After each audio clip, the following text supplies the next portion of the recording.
Gentle people, gather up the kids and the old folks. Shut down the contraptions and dim the magic, dim the lights. Well, we'll just start over there, Kenneth. 3, 2, 1. Gentle people, gather up the kids and the old folks. Shut down the contraptions and dim the lights. Put away your pocket-sized magic lantern shows. Close your eyes and listen. It's time to experience stories from the hills and hollers, the riverbanks and the brush. It's time to venture into the Wild and Woolly Ozarks. I'm your native guide and host, Champ Herren. Gentle people, welcome back. It's good to be with you again. This is being recorded the first day of October 2025. I am pleased to be joined with a guest who is going to be making what appears to be, in the making at least, oh, there's my alarm to be on the podcast. That's good. Who is going to be having a big public lecture on our topic. Now, as many of you know, may have followed me for some time, one of my passions in the Ozarks is determining the origin of beliefs. One of those beliefs that frequently comes up is, where did Ozark witchcraft come from? This has led me down journals of folklore and tales beyond just my usual Vance Randolph, Rayburn, but to search newspaper columns and to research resources. And truthfully, I never really had a good answer until about a year ago. And I saw some connections with certain things. Of course, I have no proof. It's just it appeared to me that this is simply one thing pulled up by the ears and transplanted on over here. So I've been wanting to do a gigantic or a big witch episode or a witchy witch episode.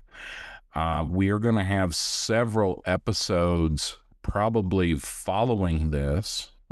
Possible topics. These are not, because I'm doing this, 3 weeks out from when this is going to air. Possible topics is all of the preventative measures one in the hills can take to prevent them or their family or their livestock from befalling to the evils of witchcraft. Another one I really want to do is on witch masters. I think we're bringing in Wilkinson for one of those.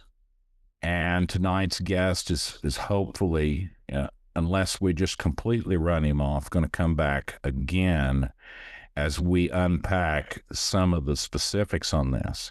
The guest I'm talking about is none other than Justin Miner, who a friend of mine sent me a flyer about his upcoming talk on Ozark witchcraft. And I wanted to reach out and bring him in because it's something that I was wanting to share with you, the listener and the followers of the Ozarks, of the Wild and Woolly Ozarks podcast. I really wanted to bring you all in, and I wanted to kind of unpack this, but I didn't want to just do it by myself. And then I find out, hey, here's a guy that after a little visit, we've decided that he is sort of making some of the same conclusions you are. So I want to bring him on here and let him say his piece. And first thing I'm going to do, Justin, welcome to the Wild and Woolly Ozarks. We're glad to have you on. Why don't you tell us a little bit about yourself? Well, it is, first of all, my pleasure to be on. This is going to be a lot of fun. I'm really excited about this. As you said, my name is Justin. We're going to have fun. Yeah, I'm looking forward to it. I am a cultural anthropologist by degree. I'm a park guide down here at Fort Smith National Historic Site. I'm a volunteer doing that. And the way I'm approaching this is a fascination with folklore. And that's kind of something that's been lifelong for me is history, folklore, mythology. Like it's something that's always fascinated me. One of the reasons I chose cultural anthropology as a degree, anthropologist. And essentially, all it is it's somebody who studies human culture. Like we kind of look at, okay, here's where cultural beliefs come from. Here's how they evolve. Here's how they intermix with other cultures, how people interact. And that's kind of the specific bent that I come at it with. And that's what the program that you found out about that we're here to talk about tonight, that's kind of where it came from is a fascination with mythology, folklore, and folk customs.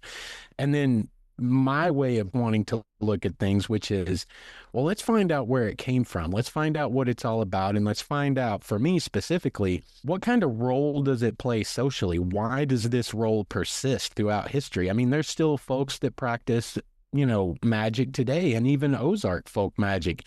That's persistent because the idea of a, quote, witch goes back millennia. We can go back thousands of years and find examples of that. Goes back to there's the witch of Endor in Bible times. There's I mean the construct of the witch is a I think is the same construct as men turning into wolves. It's just a construct that people have. Yeah, absolutely. Absolutely. And that's one of the biggest things. Like there's there's a lot of terms in cultural anthropology and frameworks that we kind of look at things from. But three that to me particularly apply to the witch is the idea of liminality, the idea of marginality, and the idea of anti-structure. And in a nutshell, to make those really simple, liminality is something that's like in between. It's in betwixt and in between. Somebody going through, say, puberty, like when you're going from being a child to an adult, that's a liminal state. You're not one and you're not the other. You're on your way somewhere else. It's you can apply it to places as well, which I think plays into this kind of the pioneer folk magic. The East building railroads, let's say in pioneer times, but you're definitely not nobody. You're somebody, but you're down here in the middle of the scale and you're out on the very fringes of the of the frontier, right? You're not back in the cities, but you're not living in a cave either. You're carving out a little life out there. You're building your own little society and you have your own small towns. And that's also kind of liminal. And then you're also usually marginalized because who are our ancestors, right? My ancestors, I mean, I can pin down a few of them, but the one I can take the furthest back starts in Virginia as, I mean, this guy is actually kind of cool. I didn't know this until very recently. He was a quartermaster in the Revolutionary War, but then his son moves down the wilderness road, comes across the Cumberland Gap, settles into Tennessee.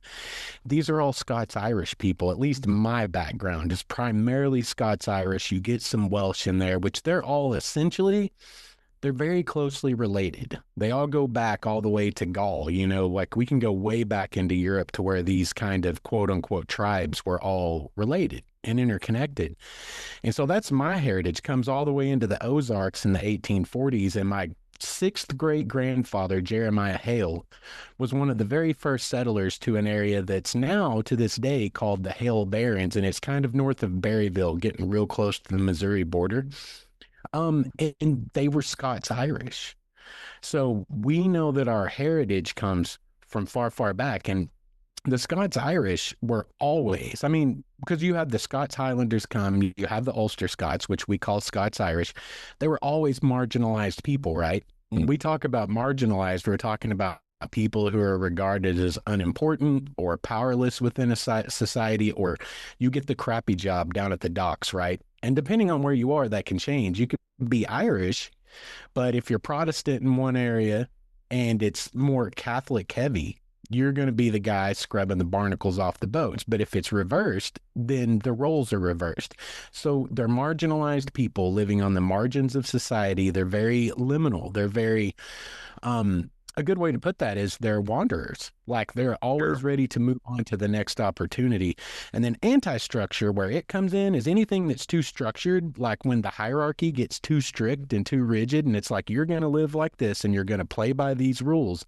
When it gets too strict, you'll have these kind of upwellings of anti-structure. And that, to me, is exactly where the witch lives, because someone who actually practices these, some of the ideas of witchcraft, they're absolutely anti-structure, because in those times especially, it usually went pretty strictly against, say, the Catholic Church, which was usually, or here in America we had a lot of the Protestantism. You're usually at odds with them, so they were very anti-structural in that regard. And so that was kind of the role they played, with self-reliance, because there's a bunch of different kinds of witches. And that's one of the things we're going to talk about in this program when I give it, and we can kind of unpack tonight. We think of the idea of a witch, and a witch is someone who does bad magic to hurt other people, right? Maybe they're milking the neighbor's cow through a dish rag in their house, or maybe, right? That's one of my favorites. That's truly Isn't it? one of my favorite. I tell you, a, I, I saw a testimony of that, and I almost believe it. Listened to the low lady that was giving the testimony of it. I just almost. I mean, It's hard to wrap your head around some of this stuff, because it's yeah, it's stuff that totally defies our logic, but there's also people that so wholeheartedly believed in it and believe they witnessed these things, that yeah, sometimes you can't help but sit there and wonder, like, did it really happen, or did they believe right. it really happened to them? And that one I don't actually know, but goes. I just know that I always kind of poo pooed the whole witching of milk. I always just kind of poo pooed that. And then I saw that, and then I became a fanatic of finding all the different sources I could on it. Um, It's a tough one, because there you're talking about apportation, right? Like you're taking an object from over there right. and bringing it over here somehow. It's A definitely a magical stretch. means through conjuring. And that one in particular goes pretty far back too. Like we Oh, have yeah. here Yeah. milking dish rags, but it started, as best as I can find, some of the first instances you find of that in witchcraft are back in Germany, and they're actually milking axe handles. What they would do is Right. take an axe, put it into a log, and then they would milk that axe handle with a rag hanging from it. There's a woodcut from the 1500s that depicts that. And Hmm. I did a podcast here a while back, a year ago, where I unpacked some of that for the Ozarkian Folk Chronicles. Great podcast. Be sure to check it out. Um, but that I have not. Now, I find in the Virginias and the Appalachians, I find them the axe handle included and Hmm. particularly in West Virginia. I have not yet found. I think in Kentucky too, but I have not found an axe handle in a witching of milk in the Ozarks.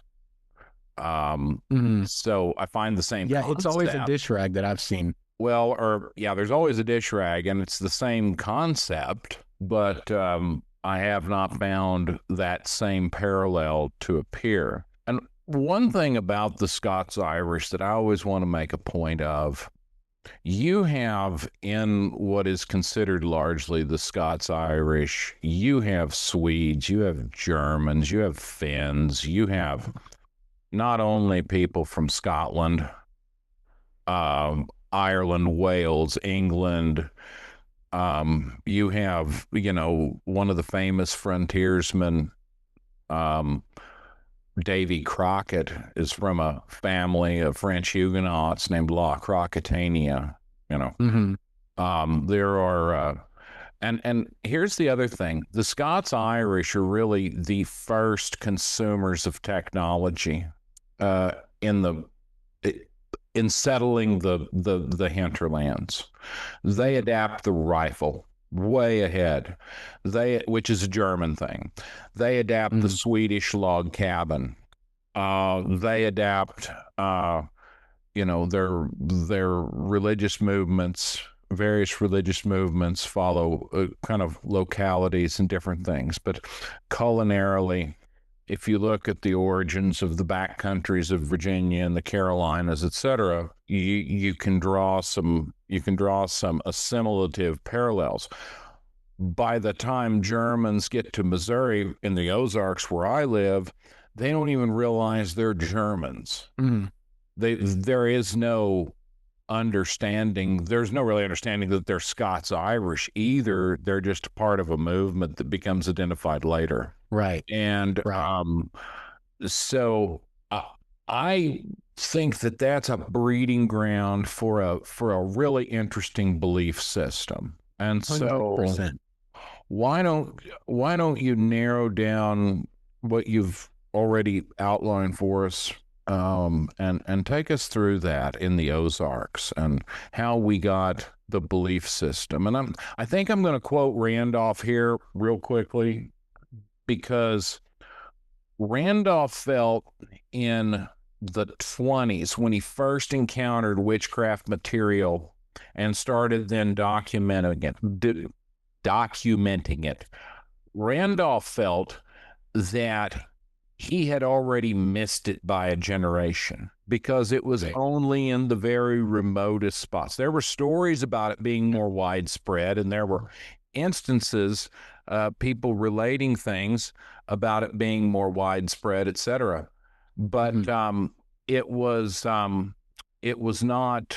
He already is lamenting that the generation that died off 20 years ago would have been his best informants to really outline this. For people have certain objects and they say, yeah, I just don't know how to use it. Or Right. you have a generation or two of illiteracy, and if it's written down, it's gone. It doesn't matter, or nobody can interpret it. So there's just a lot of holes. And I think that's what fascinated me to this mystery more than Mhm. anything. So why don't you tell us how we get to truly what we consider Ozark witchcraft or Ozark magic? How do we get it here? Okay. Okay. This is to me my favorite part of this. This is so cool because you hit the nail on the head when you mentioned um that the Scots Irish, the same thing goes for beliefs. That, I mean, culture is an ever evolving thing, and in cultural anthropology, that's one of the big terms we like to use is acculturation. And what acculturation is essentially, I move into an area and say I'm from a whole nother country and I see things that people are doing that I like, oh, I like what you're doing, or I think you've got a better idea for handling this particular situation. And I take it into my um basically actions, the way that I'm going to go about living my life. And that's where you get this cultural exchange. People start exchanging ideas, and it starts to morph into its own system, especially when it's kind of isolated, like in the Ozarks, which anywhere in the Appalachians, anywhere, even go up into New York State, go into the Adirondacks, anywhere along that wilderness road and all the way across as you come over into the Ozarks, these people are living way, way, way back in the hollers, and they're very isolated communities, sometimes living miles from the next closest families. They might live in clans sometimes. So you have these really kind of I don't what's the right word here? But essentially, they're isolated, they're insulated from a lot of outside influence. And as they take in these different cultures, as they meet them along the way, then it has all this time to kind of evolve in and of itself in its own area. And so you'll have these traces. And that's what's fun about this is we can trace this back. And I say this with confidence. We can trace the belief systems, the folk magic belief systems in the Ozarks all the way back to Central Europe. I mean, without a problem. And that's what we'll go over here in just a second. Because we do have, and I think you mentioned, and it may have been before we started recording, you mentioned the fascination with how do we come by this? Is it multiple different traditions that have been combined together? Right. Is it kind of its own thing? It is absolutely multiple traditions combined, but there's two major ones, and there's really three kind of players in that. And we'll talk about those. We started with the Scots Irish, right?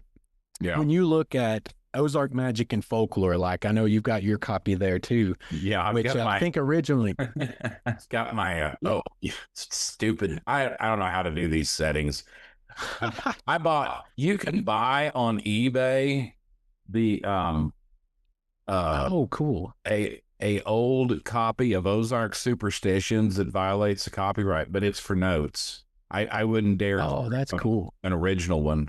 And it's Oh, no thicker kidding. pages. It's got wider margins, so you can anyway. That's super cool. But if you look through this, you've probably noticed yourself there's several different things by chapters in here. Like and the ones that are most pertinent to us would be the power doctors, Mhm. the yarb doctors. You see a lot about the yarb doctors. Oh, what's the other one? Let me And then the household witchcraft chapter. superstitions. Okay, household. Yeah. And you get a lot of these things like this. And if you start looking at them, and here's what I was able to find going through my research. I've actually got it for my program. I'll give you the way I've split it up. I've split it up into two categories, good and bad witches.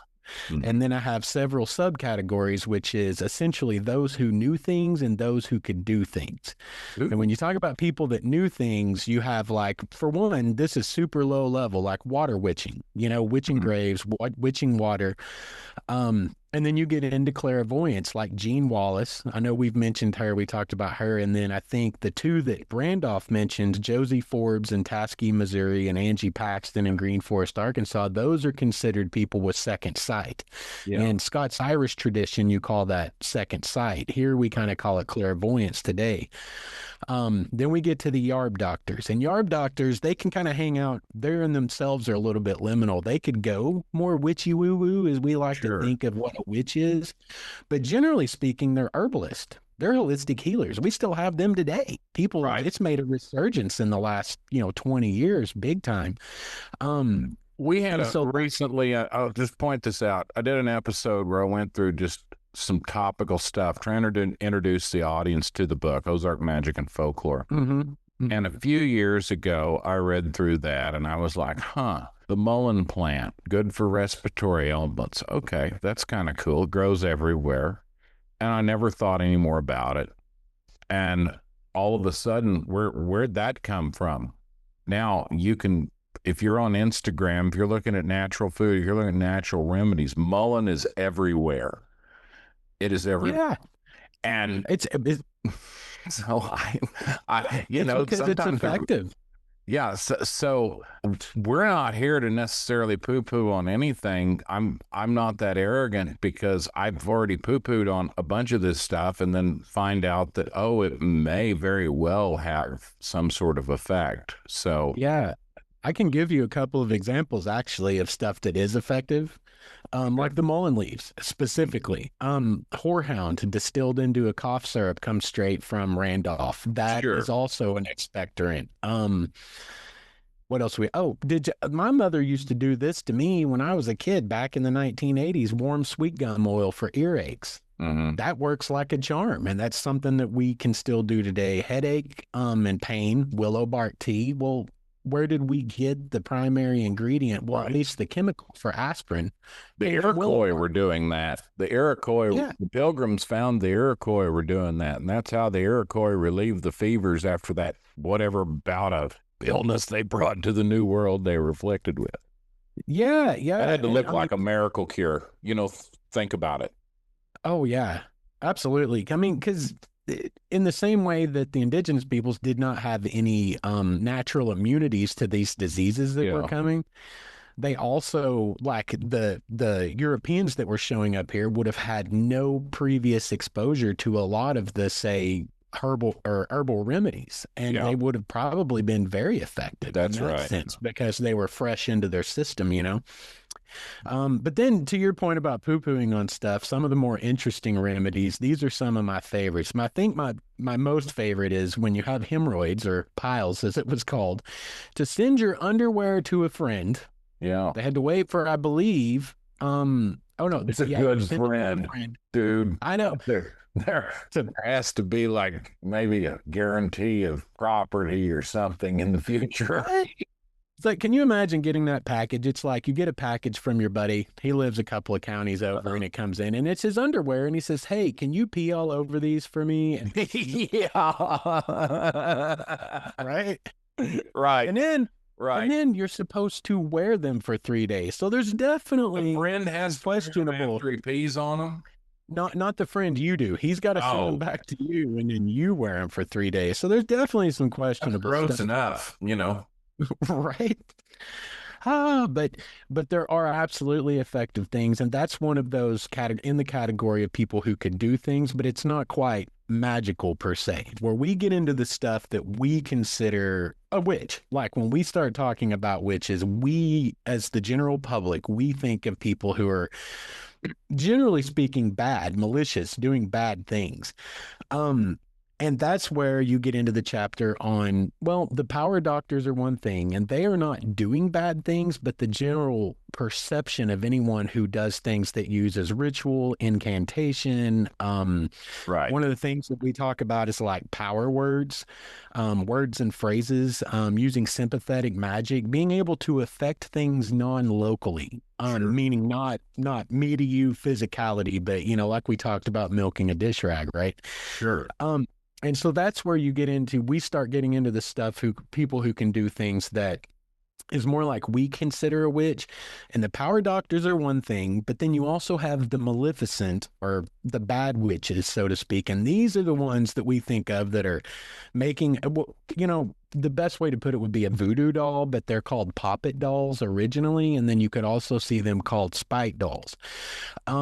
The poppet doll thing is actually super important to note that wording because poppet is an Old English word, and that was the word for a child's doll when you go all the way back over into the European continent.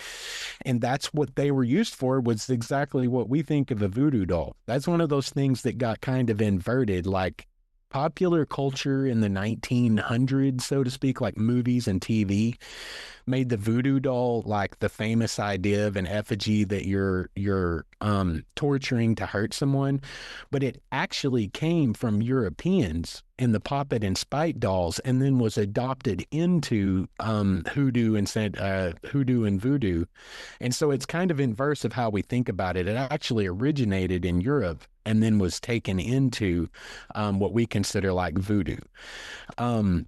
And these guys, they're also doing things like they're drawing effigies of someone on a board and shooting them.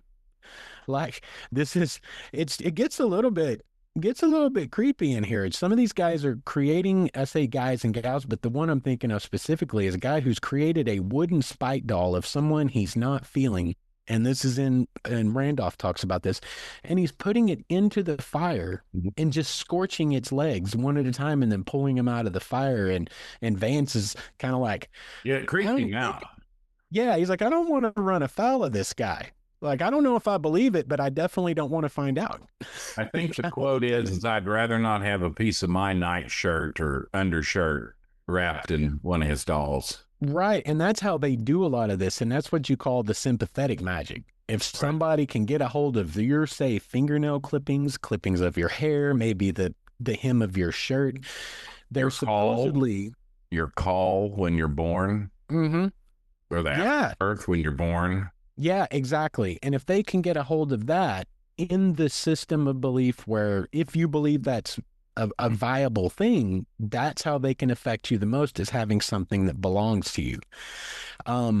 But then, of course, if you got bad witches, you got to have good witches that are fighting back, right? And that's where we get into the Goomer doctors, the conjure folk, the witch masters. You mentioned witch masters earlier. That's the specific delineation within this group of who, what kind of witches do what, that are actually actively fighting back against hexes, curses, and the things that supposed bad witches are doing to you. And all of these, I started my long rabbit hole here. I've broken these up into how I've lined them out. But each one of these, actually, 2 or 3 of these actually come from different cultures. Like, there's very specific, and the more I researched this, the more interesting it got. Because I'll tell you, when I went into this, first off, when I was asked, hey, you got a program you could do on folk magic or something like that. I was like, I don't have one, but I can make one. And when I started digging into this 8 or 9 months ago and reading way more books than I would care to read, um, I started to I went in thinking it was going to be Scots Irish mostly Hmm. because I know that's a big part of my heritage. I know it's a huge part of Ozark heritage in general. Almost anyone that calls themselves a fourth, fifth, sixth generation descendant, you're going to have Scots Irish in there somewhere. Right. And that's what I thought we were going to find. But the further I went, and this is where you and I connected, is I started to realize some of this stuff doesn't match up with Scots Irish tradition. And as I No. started to dig through that, and this is where it got super fun, this is where we're kind of scooping everybody here, is well, one of the first things I thought is we have something Randolph did not have, which is the internet, right? Mm. And so as I'm Right. looking at, I'm seeing all of these words keep showing up that are just nonsensical. One of them, I think it's Mots, Motzer, Bots, Botzer, Cots, Kotzer. And then there's another one, it's Dulix, Ix, Ux. You can't jump over Pontio because Pontio is over Palato. And I'm like, Right. these are specific terminology. So I started just Googling several of those terms to see if they were a language. I was like, this is a language. It turns out it's not a language. It may literally be nonsensical words, but one of those things actually gave me a return, and it was the Dulix Ix Ux statement. And I found it in a Reddit thread, and there was a reference to this book. And this is the one, this is where it gets fascinating to me, is The Long Lost Friend. Right. This is Dutch powwow magic. And that's kind of its own discussion, powwow in general, because there's not a whole lot of indigenous anything in this. It's primarily German. And that, for me, and probably not for your listeners, but for me, that's one of those fascinating things because simply applying the term of powwow was actually a pejorative at the time because it was like, oh, they do what the savages do. They are not proper Christians like the rest of us. And they weren't actually doing much of anything that was from indigenous folks because by the time the Germans are showing up in Pennsylvania in the early 1800s, late 1700s, there's not hardly any Algonquins left. There's Right. not a lot of Right. indigenous even in the area to teach them any of this kind of magic. So it was actually a pejorative in its own right, but that's how we know it today. So people still refer to it that way. Um, but it is, and this is the thing that no one else seems to have made the link that you were starting to make when we connected. And I said, Right. yes, you are dead on, because that specific term is, let's see, where are we at? Right here in Long Lost Friend, written in 1820. This is considered the very first, well, it's considered the most well-known and most popular American grimoire. There were some of the writings in here were written in the U.S. before, but this guy, John George Homan, he was like compiled it into this Right. big book and it became very popular. But in 1820, he writes this, and this is one of the incantations that he gives for defending against malicious wishes that are coming after you. And it's Dulix Ix Ux. You can't come over Pontio. Yea, Pontio is above Palato. So 127 years later, Vance Randolph is recording this directly from someone in the Ozarks that said, I learned this from my grandfather, and it's Dulix Ix Ux. You can't fly over Pontio. Pontio is above Palato. It's word for word. It is literally straight out of an original copy or one of the reprints of Long Lost Friend. And there's at least two other examples of that. One of them is one of the ways you could get rid of, they would call them, well, Randolph says the folks in the Ozarks are calling them risings or boils and things like that. But what you would do is if you were a powwower in Pennsylvania Dutch, or if you were a power doctor in the Ozarks, you would Let's rub stop on. there a minute. Let's stop there a minute. You have, and correct me if I'm wrong, you have a theory that what we are calling powwow doctors is basically a corruption of powwower or powwow practitioner or powwow magic that is published in my version of the book, Yeah, 1821 or yeah. 1820, whatever. And that not only if we look at Ozark Magic and Folklore as a collection of like 10 books, not only are we in the Witchcraft chapter, we're in the Household Superstition chapter, probably the Mountain Medicine chapter, and we are also probably in, well, obviously we're in the Witch, but also in the Power Doctor, Goomer Doctor chapter. Yes.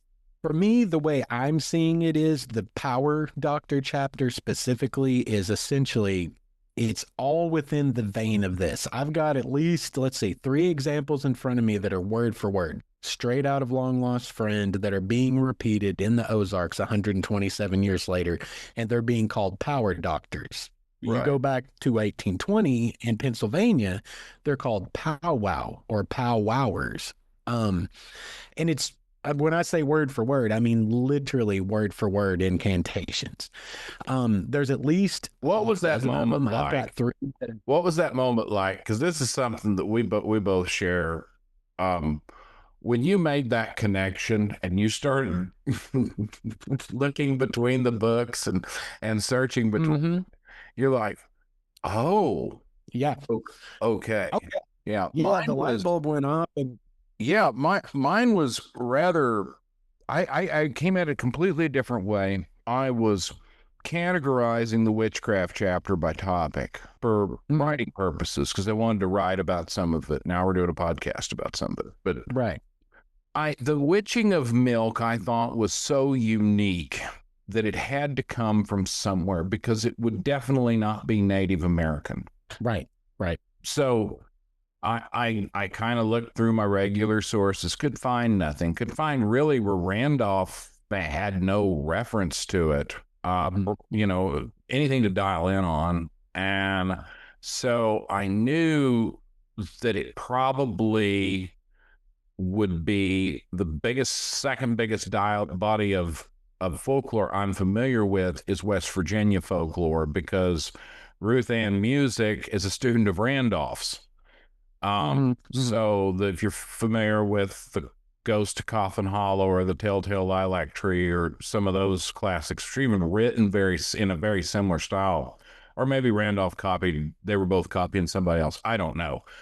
But my point is that I started searching there and I found a YouTube video called Signs, Cures, and Witchery, produced by the West Virginia Public Television, the Elkins. There's a college at Elkins, and I'm not going to know it, so forgive me out there, but they have a folk center there, and this was produced. And I'm like, oh my gosh, that's almost Ozark magic and folklore. And then I found out, well, those are old German beliefs. This is German settled part of West Virginia. Well, where did the Germans come from? Well, the Germans would have come. So then I just basically kept going backwards, and I find Pennsylvania, and I start finding powwow. I mean, it took about a day and a half of just coming in from working and doing this or doing that, and like, that person answered my email, and kind of dialing it back, and that's how I arrived. Then I ordered me a long lost friend to talk to a powwow doctor. And that's how I got to just not in any sense dialed down, other than I've identified some similarities, but understanding that I think probably most American magical or folk magic belief is influenced by the long lost friend after I think so. A certain date, because I think it was all over the frontier. Oh, yeah, I think so. Because one of the things, this is something that Vance clearly did not know. Because one thing we know about him is he tells it, right? If he saw it, he gonna tell you about it. And he would not, if he, and he would cite it. Yeah, absolutely. And if you look, I think that there's at least 3 or 4 different places that I would bet you dollars to donuts that people are talking about long lost friend, but they won't call it what it is, because even in those days, it was still considered forbidden knowledge. You didn't have black books, right? You didn't have grimoires, because they went against the established status quo, and you could end up in a lot of trouble. It was definitely something of secrecy. And so there's, on page 121 of Randolph's book, he asked this lady, he says, where where did you get that? And this is in the Power Doctor chapter. He's like, where Ask did her you come? specifically where she got what. Yeah, oh, let's see. Let's see how she worded it because it'll be easy to find. It's on 121 right here in front of me. Oh, where she answers in the book. Yeah, he Yeah. says, I'm yeah. yeah, here we go. He goes, all right. Some of these people, usually old women, can cool fevers merely by laying on of hands. Others draw out the fire and burns by spitting on or blowing on the inflamed areas, while still others claim to heal more serious lesions by similar hocus pocus. One old lady who specializes in burns said that she always mutters a few words which she learnt out in the book, the Bible that is, but refuses to tell me what particular text. To me, he's assuming it's the Bible because she says the book. This is Justin's opinion because we know people do that's commonly the book. yeah, if you're especially in the American South anywhere, if you're saying Right. the book, there is Right. only one the book, right? They're It's talking always about going the to Bible. Bible. No doubt about it. And he says always, I cannot seem to find this particular passage, which they or this particular thing that they're telling me. I'm telling you, it's because it's in here. This is the book. Right. Long Lost Friend, because what she's doing, blowing on burns, is literally lined out in Long Lost Friend as a Right. way to remove the burn, right? So there's at least 4 to 5 examples that I've been able to outline where somebody in here mentions the book and then someone else maybe hushes them up or whatever, and Randolph's left to assume it's the Bible because at least once he specifically says, he says it, or there's 2 places where he says, did you learn that out of the Bible? And one guy says, or he says, are those words from the Bible? And the guy says, no, they sure ain't. And there's a couple of times Right. people even say, no, it's not the Bible. I think it's from the Long Lost Friend or one of the reproductions because, as you said, the entire Power Doctor chapter, I've got 3 in the program that are word for word. I mean, incantations, word for word, being performed exactly the same way. I've found about a half dozen that are that specific, but everything else in the chapter fits because when you get into powwow, some of the stuff you're looking at is, well, for example, here in Pennsylvania powwow, you can only teach this across sexes, right? That's in Pennsylvania powwow. Randolph says right here, the only way to pass this power is across the sexes. It can't be shared with more than 3 people or else the charm is lost, and that is in Dutch powwow. It says very clearly right here in Ozark Magic and Superstitions, you cannot, all the people were telling Randolph, I can't share this with more than 3 people or I lose the charm. The rituals must not be shared openly. Randolph expresses frustration of the secrecy of these rituals, how he can't get all the words, he can't get all the steps because people won't tell him. This, I'm telling you, Power Doctor chapter, I mean, I can say it with confidence because we have 3 or 6-ish direct word for word references, 3 that I've put into the program, but the rest of it matches because what you're doing in powwow is mostly sympathetic magic. Here's one of the things that you'll run across. You'll be rubbing an onion on a wart, let's say. You might rub a potato on a wart or a penny on a wart. There's a enormous number of things in Randolph's book that are all about warts. And he even mentions, he's like, there sure are a lot of healing remedies for warts. It's the same thing in Long Lost Friend and Dutch powwow. And even Long Lost Friend is a condensed version of Dutch powwow. There are other works that you can look at. I found an excellent article by a Dutch powwow practitioner that's been passed down to him specifically, and he happens to be a scholar and worked for the Glencairn Museum, and I believe that's in Pennsylvania. And he wrote a beautiful article that fully lines out. And as you read through that article, you're literally reading most of the Power Doctor chapter. It feels like it's the same stuff over and over, but that's specifically for the Power Doctor chapter. And to me, that's how it seems to be lining out. The majority of the Power Doctor chapter written by Randolph is Dutch powwow.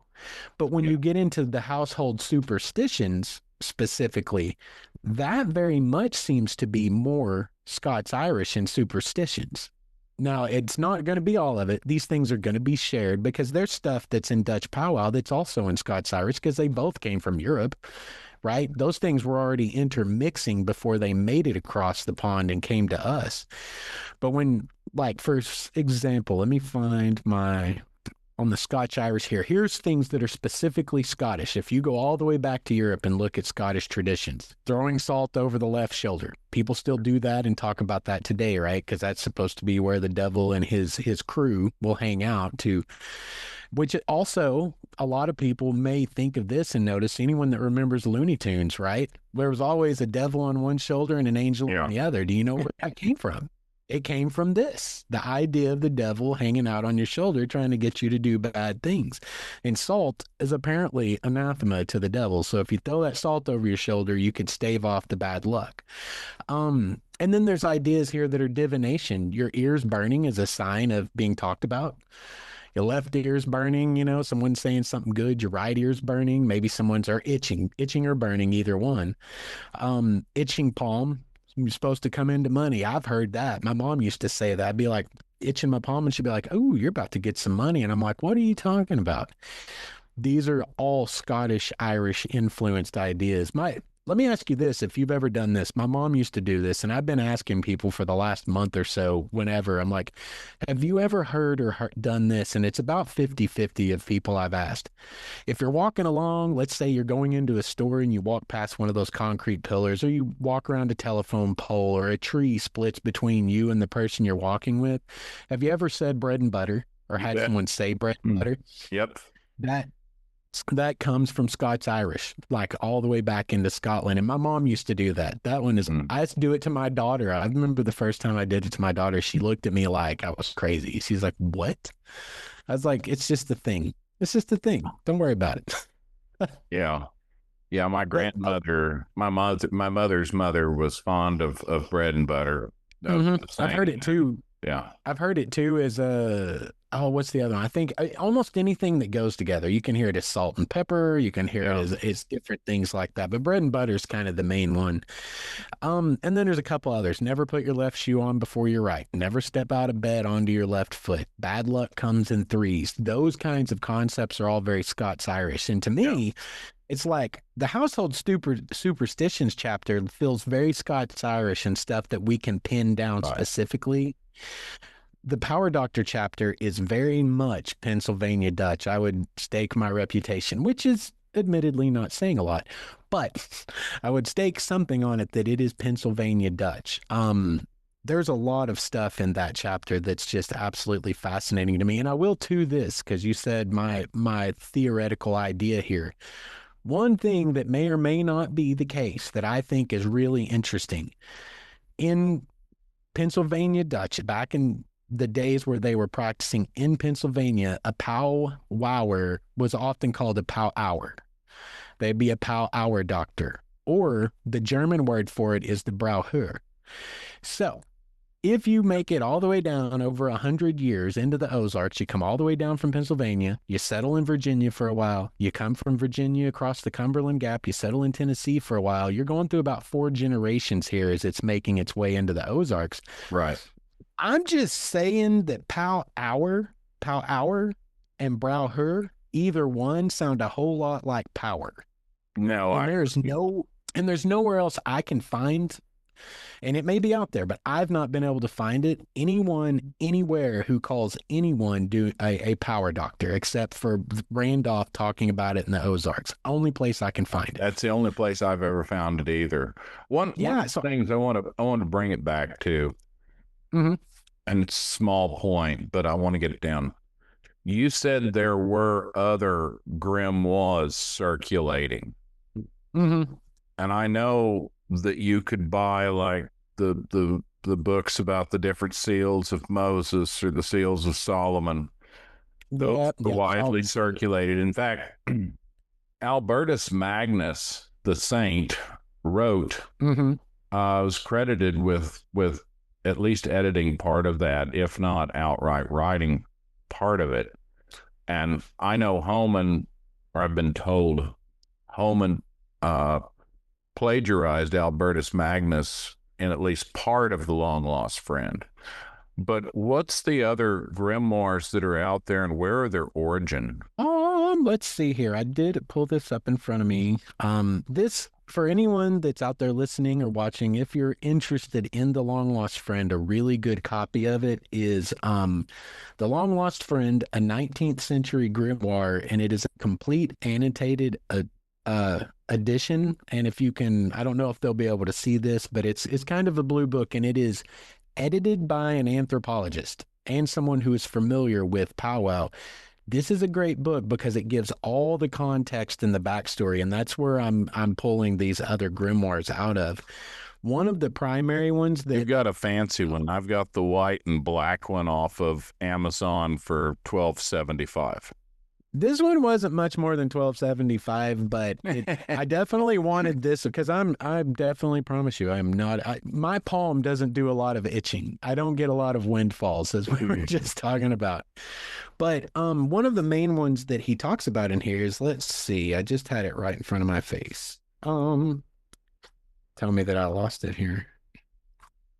He essentially he plagiarized a lot of things and brought them into one big volume. And he seems to have even plagiarized himself. He wrote certain little pamphlets. Dagnabbit, I had it right in front of me just a second ago. Okay, I believe it's right here. Okay, 1813. This book appeared from Rittman, a man named Rittman, in 1813. And I'm not going to try to pronounce the very long title in German, but it is translated The Friend in Distress, or Secret Sympathetic Science, which never before appeared in print. That is one. And there's several here that are. And a lot of these are short books. A lot of these are pamphlets, and they're all in that same range. They're in 1810 to 1820, and Holman seems to be drawing from these as he's putting together his book. And even here we have, when you mentioned this, or an idea to this, his publication of the apocryphal scriptures such as Gospel of Nicodemus. So there was a whole lot of the apocryphal writings that also played into this. This is as you said, this is the best known grimoire. The only reason I hesitate to call it the first is because I know he drew a lot of this material from before he had written that was published here in the US. I think, yeah, here we go. One more right here, which is The Land and House Medicine Chest, or True and Thorough Lessons for the Farmer and Town Man, containing the very best remedies for both man and animals, also for horses. And that was published by Carl Bruckman's Press in Reading, Pennsylvania in 1818. So there's several books, I say several, at least a small handful of works like that that were already out there by the time Holman puts together his Long Lost Friend in 1820, and he drew out of a lot of those. Let's make a point here. He's in Pennsylvania.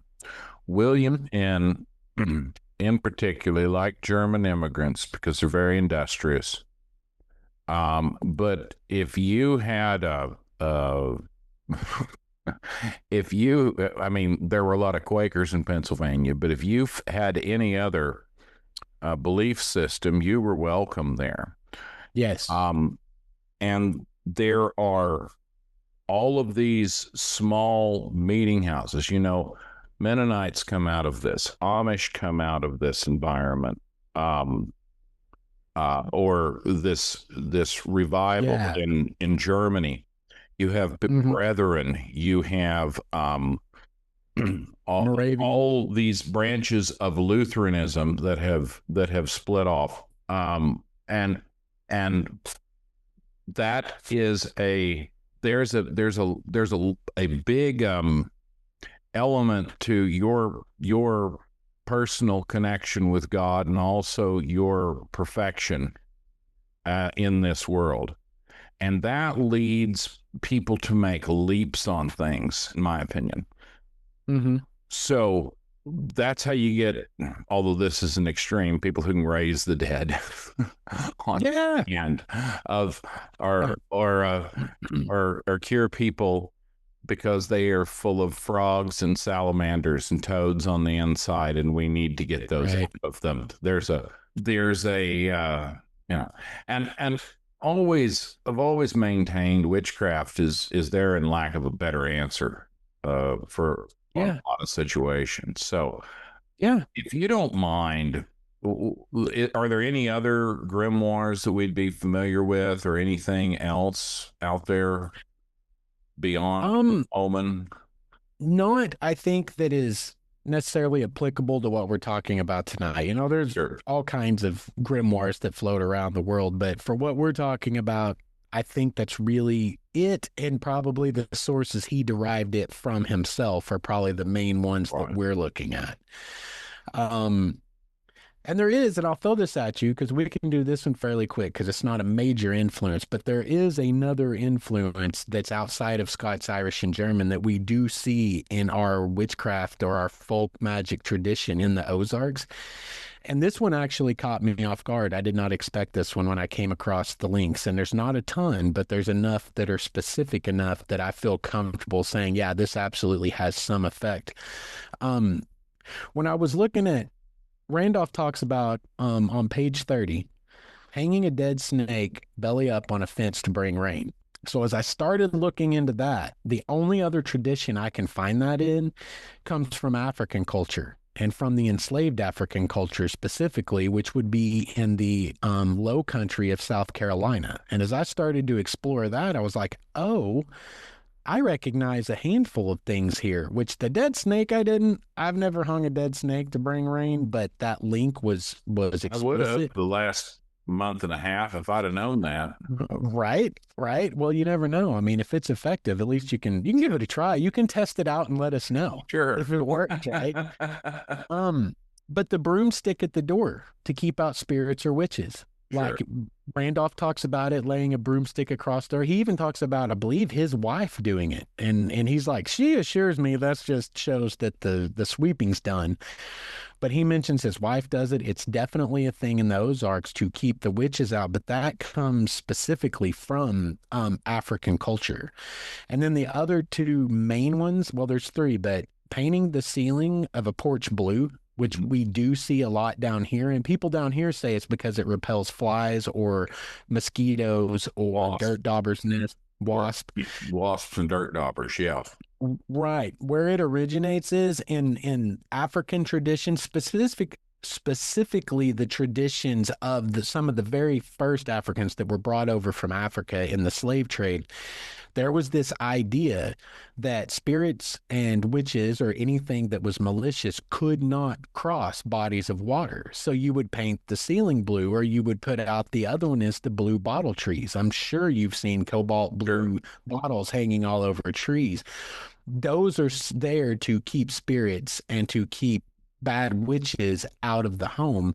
The broomstick is to keep spirits out of the home. And all three of those are directly traceable to the South Carolina low country and even all the way back into Africa for those spirits not crossing the water specifically. We see the blue porches down here a lot, especially down towards Little Rock. You'll see it a lot like in the governor's mansion district, because they're very antebellum type of that was very much a antebellum type of aesthetic that people would take on and put on their porches. And the one other thing too, and I'll point this out because there's always argument about where black-eyed peas came from on New Year's Day, right? Like I've heard it multiple ways. Randolph mentions it and says that people assured him it was far older than the war between the states. But modern days, you'll hear a lot of historians are like, well, the black-eyed peas on New Year's comes from, and I've heard it both ways. It was a Confederate army who was coming through an area, and that was all the crops that were left, and it saved the army. I've heard it as a Union army that was coming through an area somewhere, and that was all the crops that are left. But I actually have found the earliest printed recipe for Hoppin' John, which is, Randolph mentions that specifically, and that's where it derives from. Hop in, John. Yeah, exactly. The earliest printed version. And I've got it on my screen, which you won't be able to see, but it comes from a book called The Carolina Housewife, or House and Home by a Lady of Charleston, South Carolina.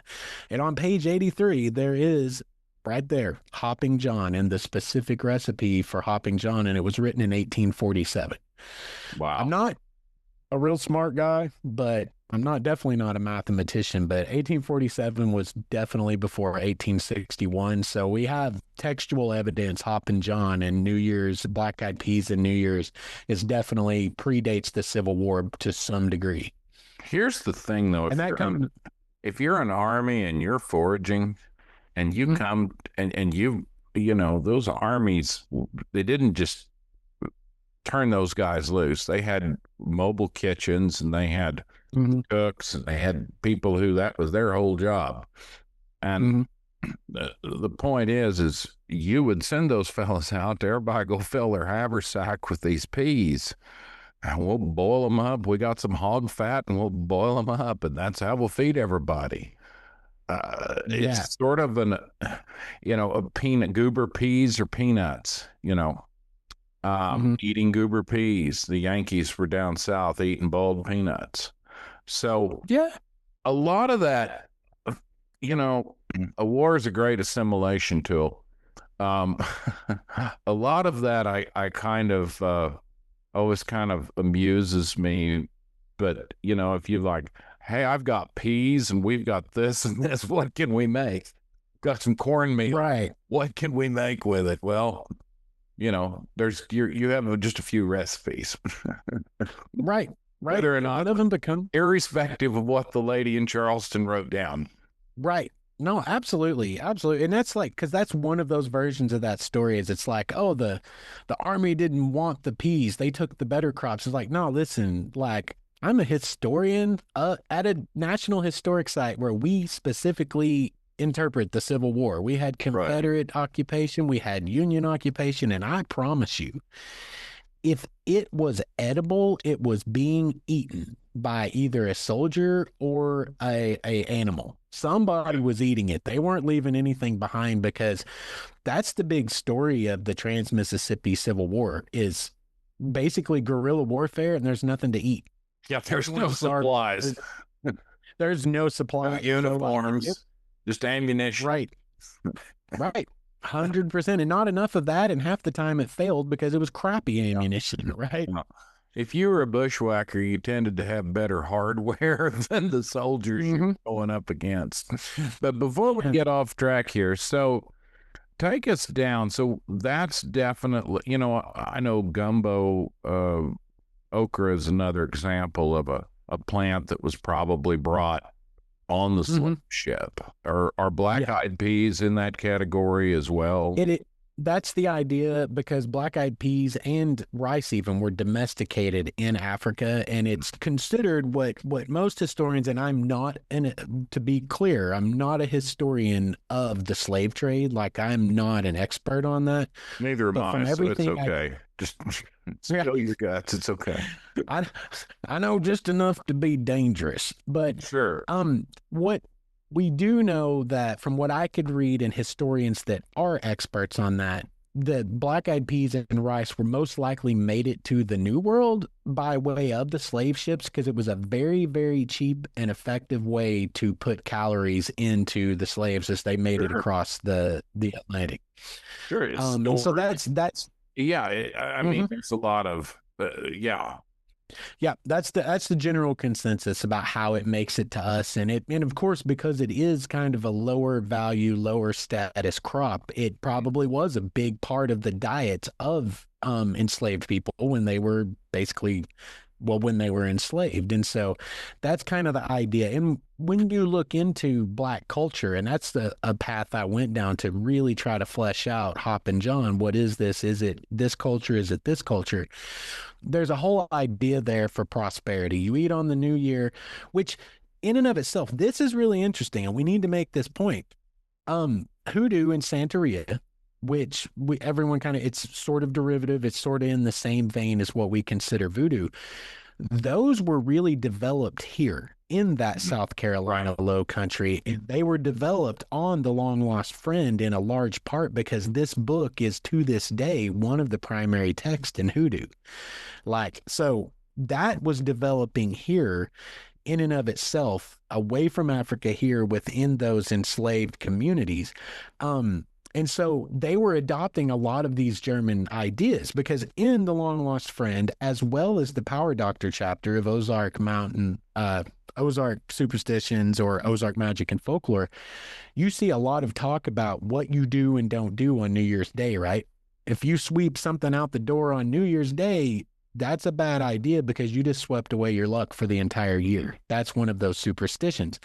So the things you did on New Year's Day were supposed to set the tone or the stage for how your year was going to go. And where Hoppin' John supposedly comes from is the idea because you would eat it with the peas, which were meant to represent coins, collard greens, which were meant to represent green folding money. As I said, oh brother, where art thou? Your green folding money's come unstowed, right? Yeah. And then you had cornbread would represent gold, right? And so that was the idea. Hoppin' John was some amalgam of gold cornbread, collard greens, or some kind of a green, and then black-eyed peas that were thought to represent coins. And the idea was to bring fortune and prosperity for the year. You probably so that's what too. Yeah, man. I mean, you know what? It might as well be a fun year, right? If we're going to have a year, we might as well have fun with it. So let's get a little whiskey in here. Let's see here. So bring us back around here, and let's dial down into specifically perhaps some Ozark, some of your evidence, some of your more maybe specific examples that you wanted to share or stories that you wanted to share. Let's see here. Well, let's look at, I'll tell you what. Is there any, now I know you've got several stories that you really like from the Ozarks that we've mentioned kind of off before we were recording and stuff. Do you have any of those that come directly to mind and we can look at them and see how they fit in? Because I'm kind of... Well, one of the things that I'm fascinated by a multitude of things. It'd be hard to, there'd be a never ending list like Santa Claus. But one of the aspects of this is the social rituals and the different things that people go through just to prophylactically protect themselves from witches. Okay. That's interesting because those are cultural carryovers from somewhere. Right. They didn't just say, well, now that I'm in the Ozarks, I'm going to paint my door blue and drive 3 pawpaw pegs in the name of the Father and the Son, and the Holy Spirit, each with 3 blows in a triangular form. And I'll put up I'm going to put the intestines of a great horned owl or the testicles of a fox squirrel, nail them up there too, just for good measure. They didn't just... one of the things that people I don't think understand is the tradition of putting up a set of deer antlers on your house was to scare off witches. That there's actually several of those that you do find in Randolph's work. I think one of them was the guts of a barn owl. And that was of a great horned owl. Yeah, and that was I remember that one because I'm in Fort Smith, and that one was from someone in Fort Smith, which is I think that was in the 1930s-ish is when he recorded that. And I'm like, so even as late as the 1930s, which Fort Smith is more of a river valley city, but like obviously the people who settled this area were the same people that came down through the Ozarks, right? Like we got the same lineage here. And so I always thought that was interesting. He's like, I know this guy in Fort Smith, Arkansas that has the entrails of a great horned owl nailed above his door. That one, I've not been able to find any specific link to anything, but if you think about it as a theme, like as an archetype, we see the same kind of story playing out over and over again. Nailing things above the door, above the entrance to the house, right? To keep out spirits. And that's where I think you get into the evolution of beliefs. As you mentioned, I think much earlier, you do have these beliefs evolve because when we look at for every clan, let's say over near Berryville that maybe practiced this and maybe they had a copy of Long Lost Friend and they were doing it by the book. There may be something 3 towns over, somebody in the holler across the hill that doesn't have the book, but they were taught by their grandmother. And you know how the game of telephone goes, right? Add a generation or two of illiteracy in there, and you can really, just dealing with what people can remember. Yeah, and that's what we always talk about. The historical game of telephone is even more convoluted than the one you played in kindergarten, right? And That's that's exactly right. And that's what you see is these evolutions of ideas, because in the end, the theme is always still there. Right. Guard the doorways, guard the windows, because those are the entrances to your home, and everything that you do going in or out of those entrances probably has some kind of.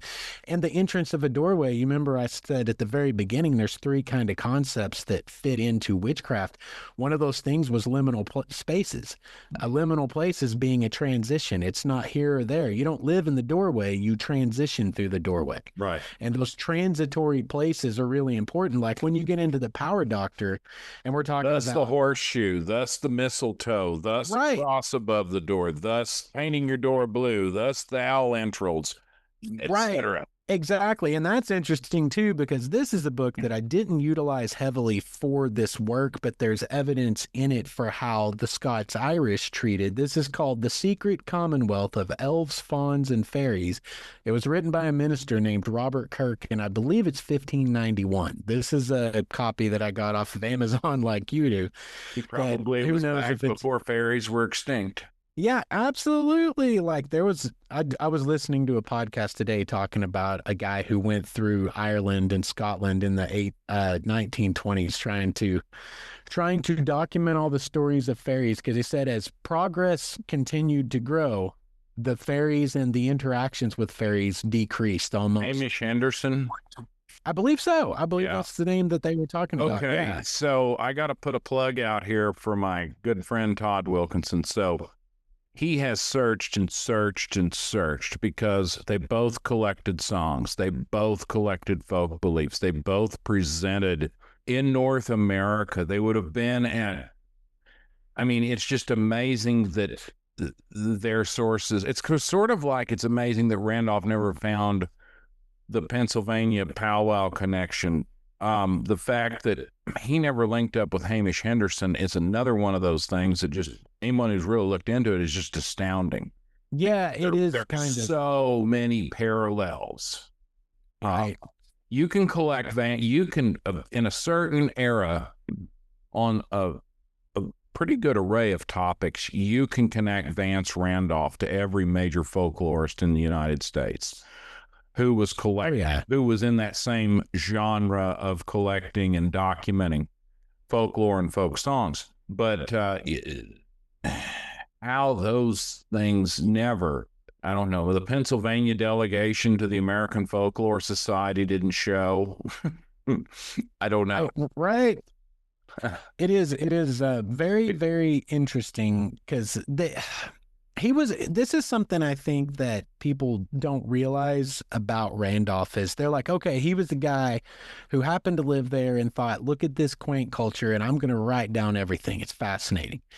He was, by the standards of anthropology, he was in the perfect position and was an incredible, what we call an ethnographer, which is someone that goes and lives in a culture and then studies the culture by living in the culture.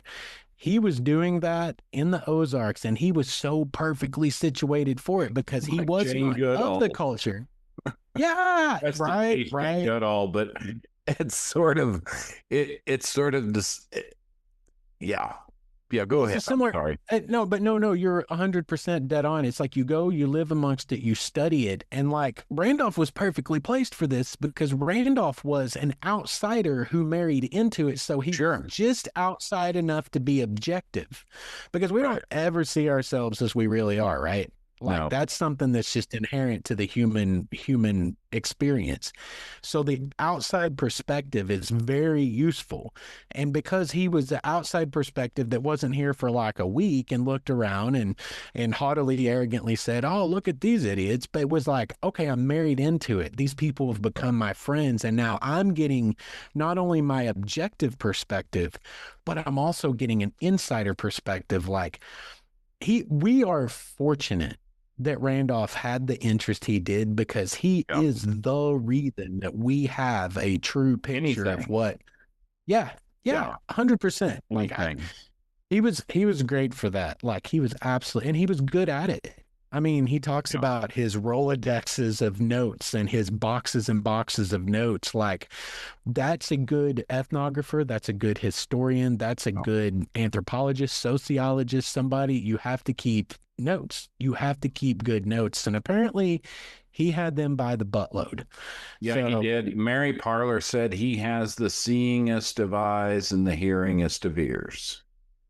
he was definitely a very astute observer, and I'm thankful for it because we definitely have a picture of what life was like then, and I think by extension he talked about being a generation late, Yeah. but I think he recorded enough stuff, and people are just stalwart enough hanging on to beliefs sometimes Yeah. that he was I say he was there in time because if he hadn't come along then it would have been gone completely at some point, and all we would have is why do I say bread and butter when I walk around a post Right. walking with my Right. mom? Why did why Although I would do fantasize about the 6 volume Ozark Magic and Folklore set had he been born 30 years earlier.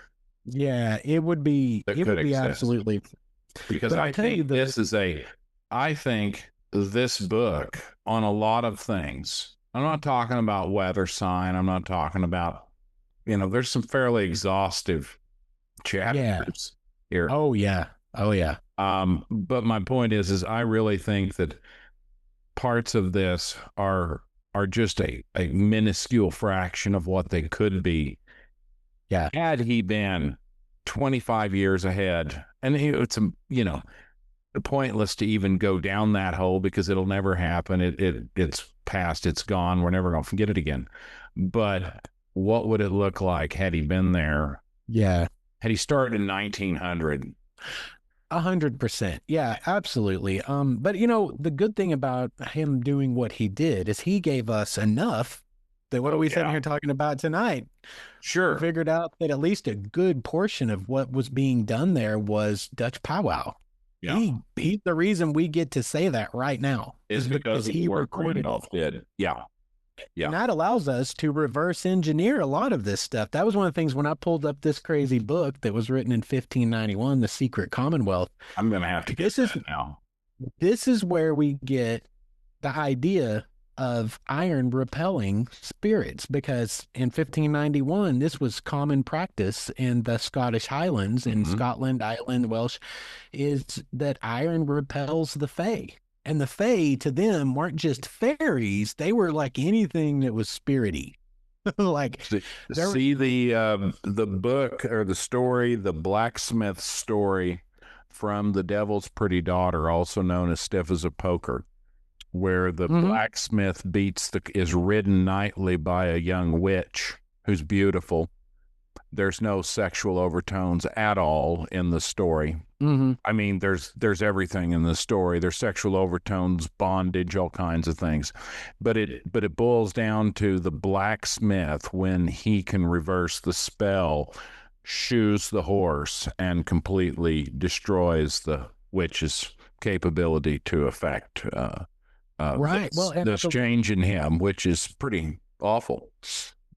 right. And I want to say, and God, good Lord, don't quote me on this, but I know that there's a story about a man who basically rendered the devil impotent. I'm using the wrong word here, Mm-hmm. but basically powerless by convincing the devil to let him shoe him. It was a blacksmith, and he shoed the devil. And as soon as he put the horseshoe on the devil lost his power because I've suddenly never heard that one. I'd have to find it. I'll have to probably email it to you or text Yeah. it to you because I know that story's out there and it's not, I don't believe it's here in the Ozarks, but it's a archetypal story that's out there. And that's, I mean, in this book right here, this is where we get that whole belief system. Iron spikes over the door, horseshoes over the door. Sure. And this was recorded in 1591, and it says here they commonly report that all uncouth, unknown whites are terrified by nothing earthly so much as cold iron. They deliver the reason to be that hell lying betwixt the chilled tempest of the firebrands and scalding metals and irons of the north, and it goes on and on. But that right there is a recorded version of iron repelling spirits and fae and devils and whites and all those things in 1591 in the Scottish Highlands. Is there So, any like, you mention can of actually, coffin nails? Is there anything on coffin nails, or are we pre-coffin? We wouldn't be pre-coffin in 1591, but I don't think it mentions coffin nails in here because I can tell you, I just read this in the last 2 weeks and I've been buried in Randolph's work for the last 9 months. I know if I had seen coffin nails, it would have definitely caught my attention because that's how I pulled apart the powwow out of Long Lost Friend. Was it took me weeks because I would see something in Randolph's work and I would go, wait a second. I've already heard that, but it was worded different. Right. And then I'd have to go read I'd have to read through every single charm in Long Lost Friend until I found it. I did that going back and forth for weeks. It gave me a headache, to be completely honest with you. And just for some perspective here for the listener,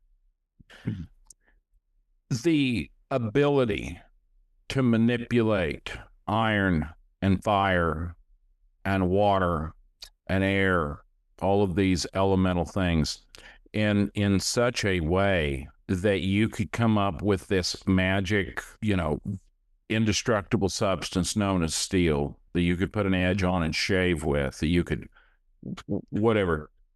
That was almost a witchcraft in and of itself. There was that's why it gets the blacksmith gets the credit, whether likewise or deserved or otherwise, for being able to affect magical change, is because he is a manipulator of the four basic elements of the zodiac. Right. Right. Absolutely. And that, by the time Randolph records that, it's completely, that's lost. That section of it is lost. But in British and Scottish, and the blacksmith is always sort of the hero. Yeah, the blacksmith.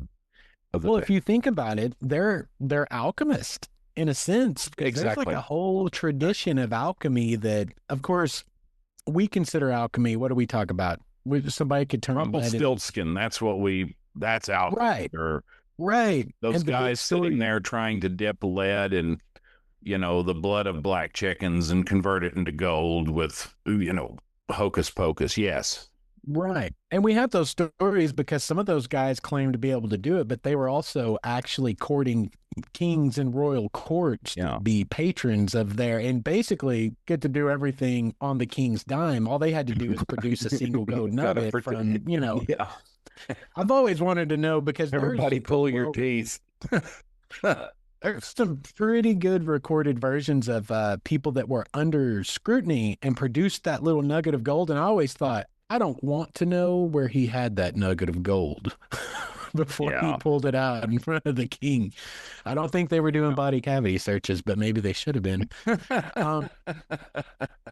But it's the idea behind alchemy, though, is fascinating from a cultural perspective, because what they were really doing, a lot of that about the metalwork and things, a lot of that was a cover for what they were doing was essentially heresy to the church. They were after the idea of the concept was the man is the lead, and to transform man into gold is to transform the spirit to a higher state of understanding, a higher, consciousness.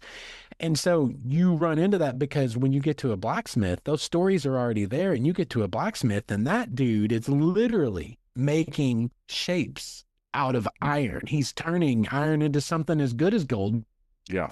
Down in historic Washington, of the first Bowie knife being created there on the Southwest Trail. Like, you want to tell me that something that's not worth its weight in gold out on the frontier is a welding, forge welding.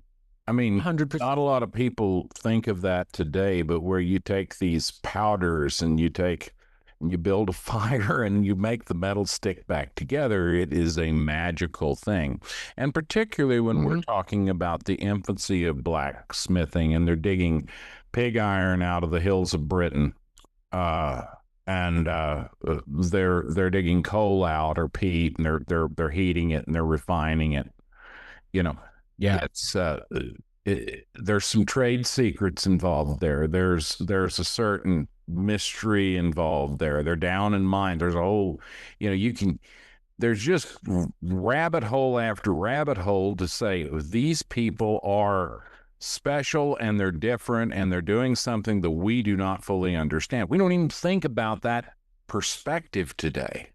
Right. Because we're so divorced from it. I mean, wow, like you can just buy anything. I can go down to Jaeger's and I got a Lincoln welder in the barn.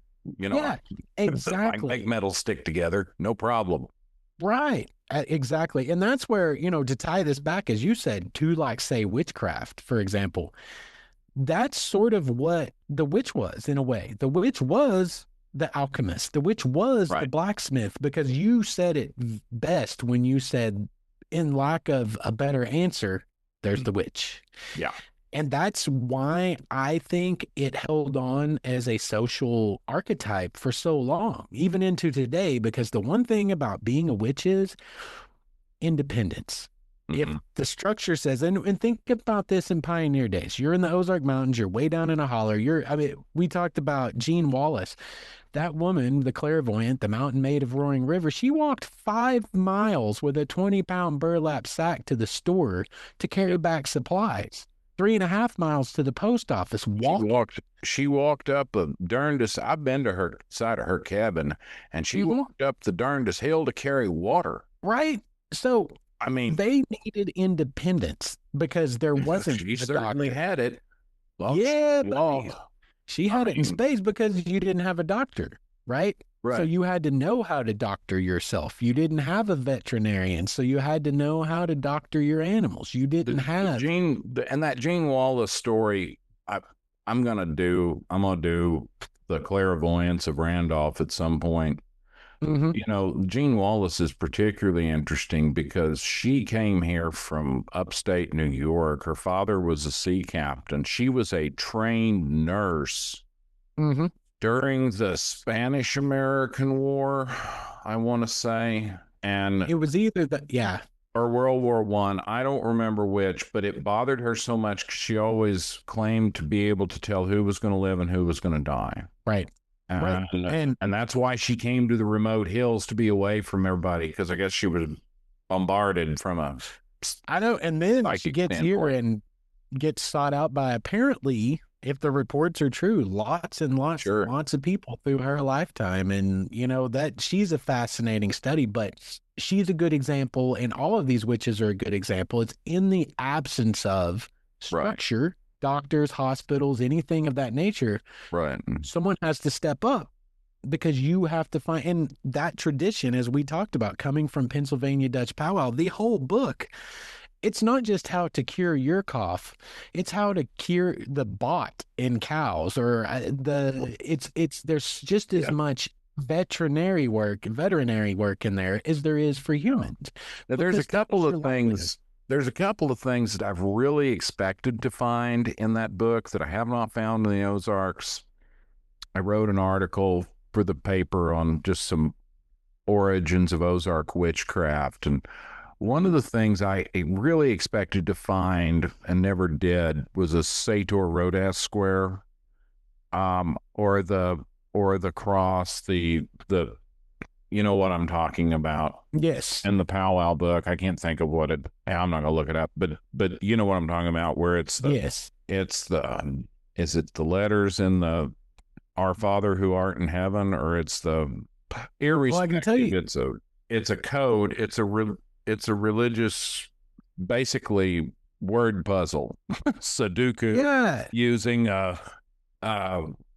I want to say it's the Lord's Prayer, the Apostles' Creed, but it's not. It's some well-known. There are several things in here that are like that. Like you said, the Sator Square, and the Sator Square goes all the way back, supposedly, to ancient Egypt. Well, they found. They found it in Pompeii. We know that. There was one written on a wall. Well, I can't find it, but my point is. But there's I haven't found those things, and I think that's where most Ozark witchcraft is oral tradition, right? But perhaps power doctoring and faith healing and all those other things are still potentially operating from the book, meaning the long lost friend or some similar guide that's descended from it at the time. I would agree with that. And I wouldn't be surprised if somebody someday did come forward with, oh, I've got this really old barn that was my fifth great grandfather's and found a satyr square tapped to a beam in the ceiling. Yeah. I don't know that anyone ever knew to look for it because we know the people that settled, like, for example, my fourth great grandfather settled north of Berryville in 1838 or something Right. like that.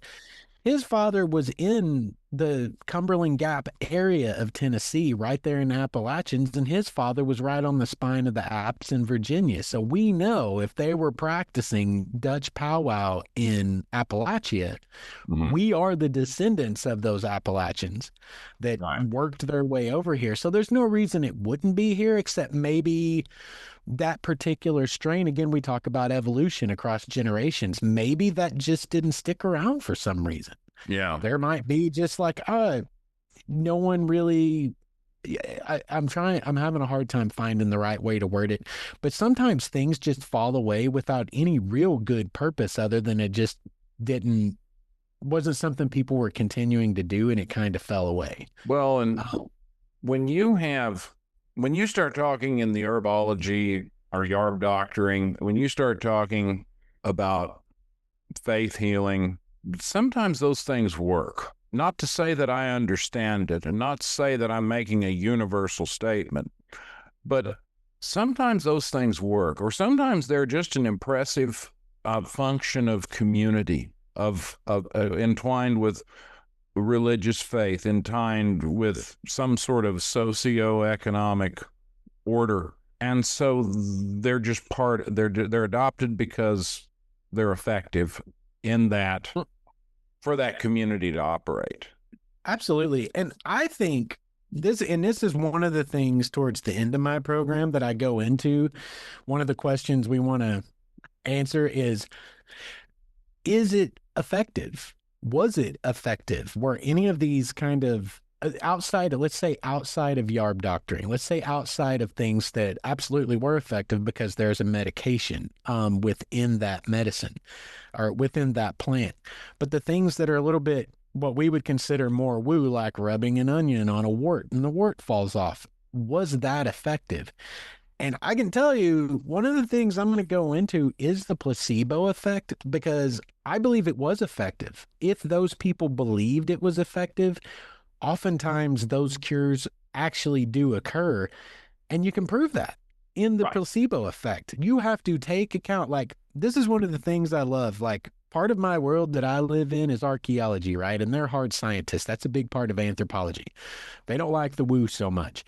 They want evidence. But the thing I love in science, sexy their trade up a lot if they did a little more woo. I'm telling you, right? Well, see, that's what I'm here for. I'm trying to I'm bringing sexy back, right? Yeah. But no, I'm not doing a great job of it. We're bringing sexy back to folklore. We're bringing it back to folklore, man. This is going to be a ride. But scientists, they love the scientific method, and I love it as well. This is how we have most of the technology. The reason we're talking today is because of scientists, and we're able to do this Zoom call and record a podcast. Absolutely. There's a reason we can take care of some cancers and we can handle a lot of sicknesses.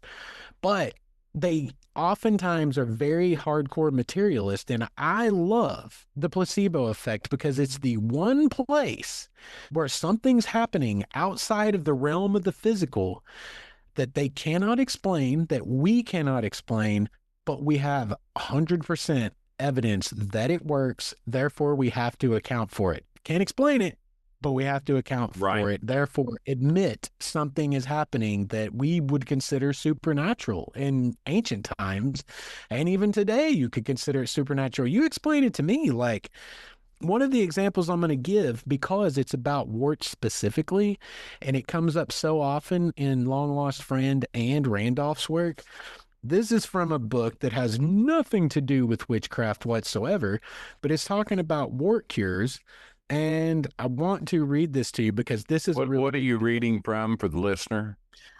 This is a book called The Holographic Universe, and all it is a conceptual book that is based on basically the power of the mind and evidence of things, the mind, the power of our own minds. And I just think this is fascinating because these are recorded scientific recorded results that you can find. You can see this is a factual thing that occurred.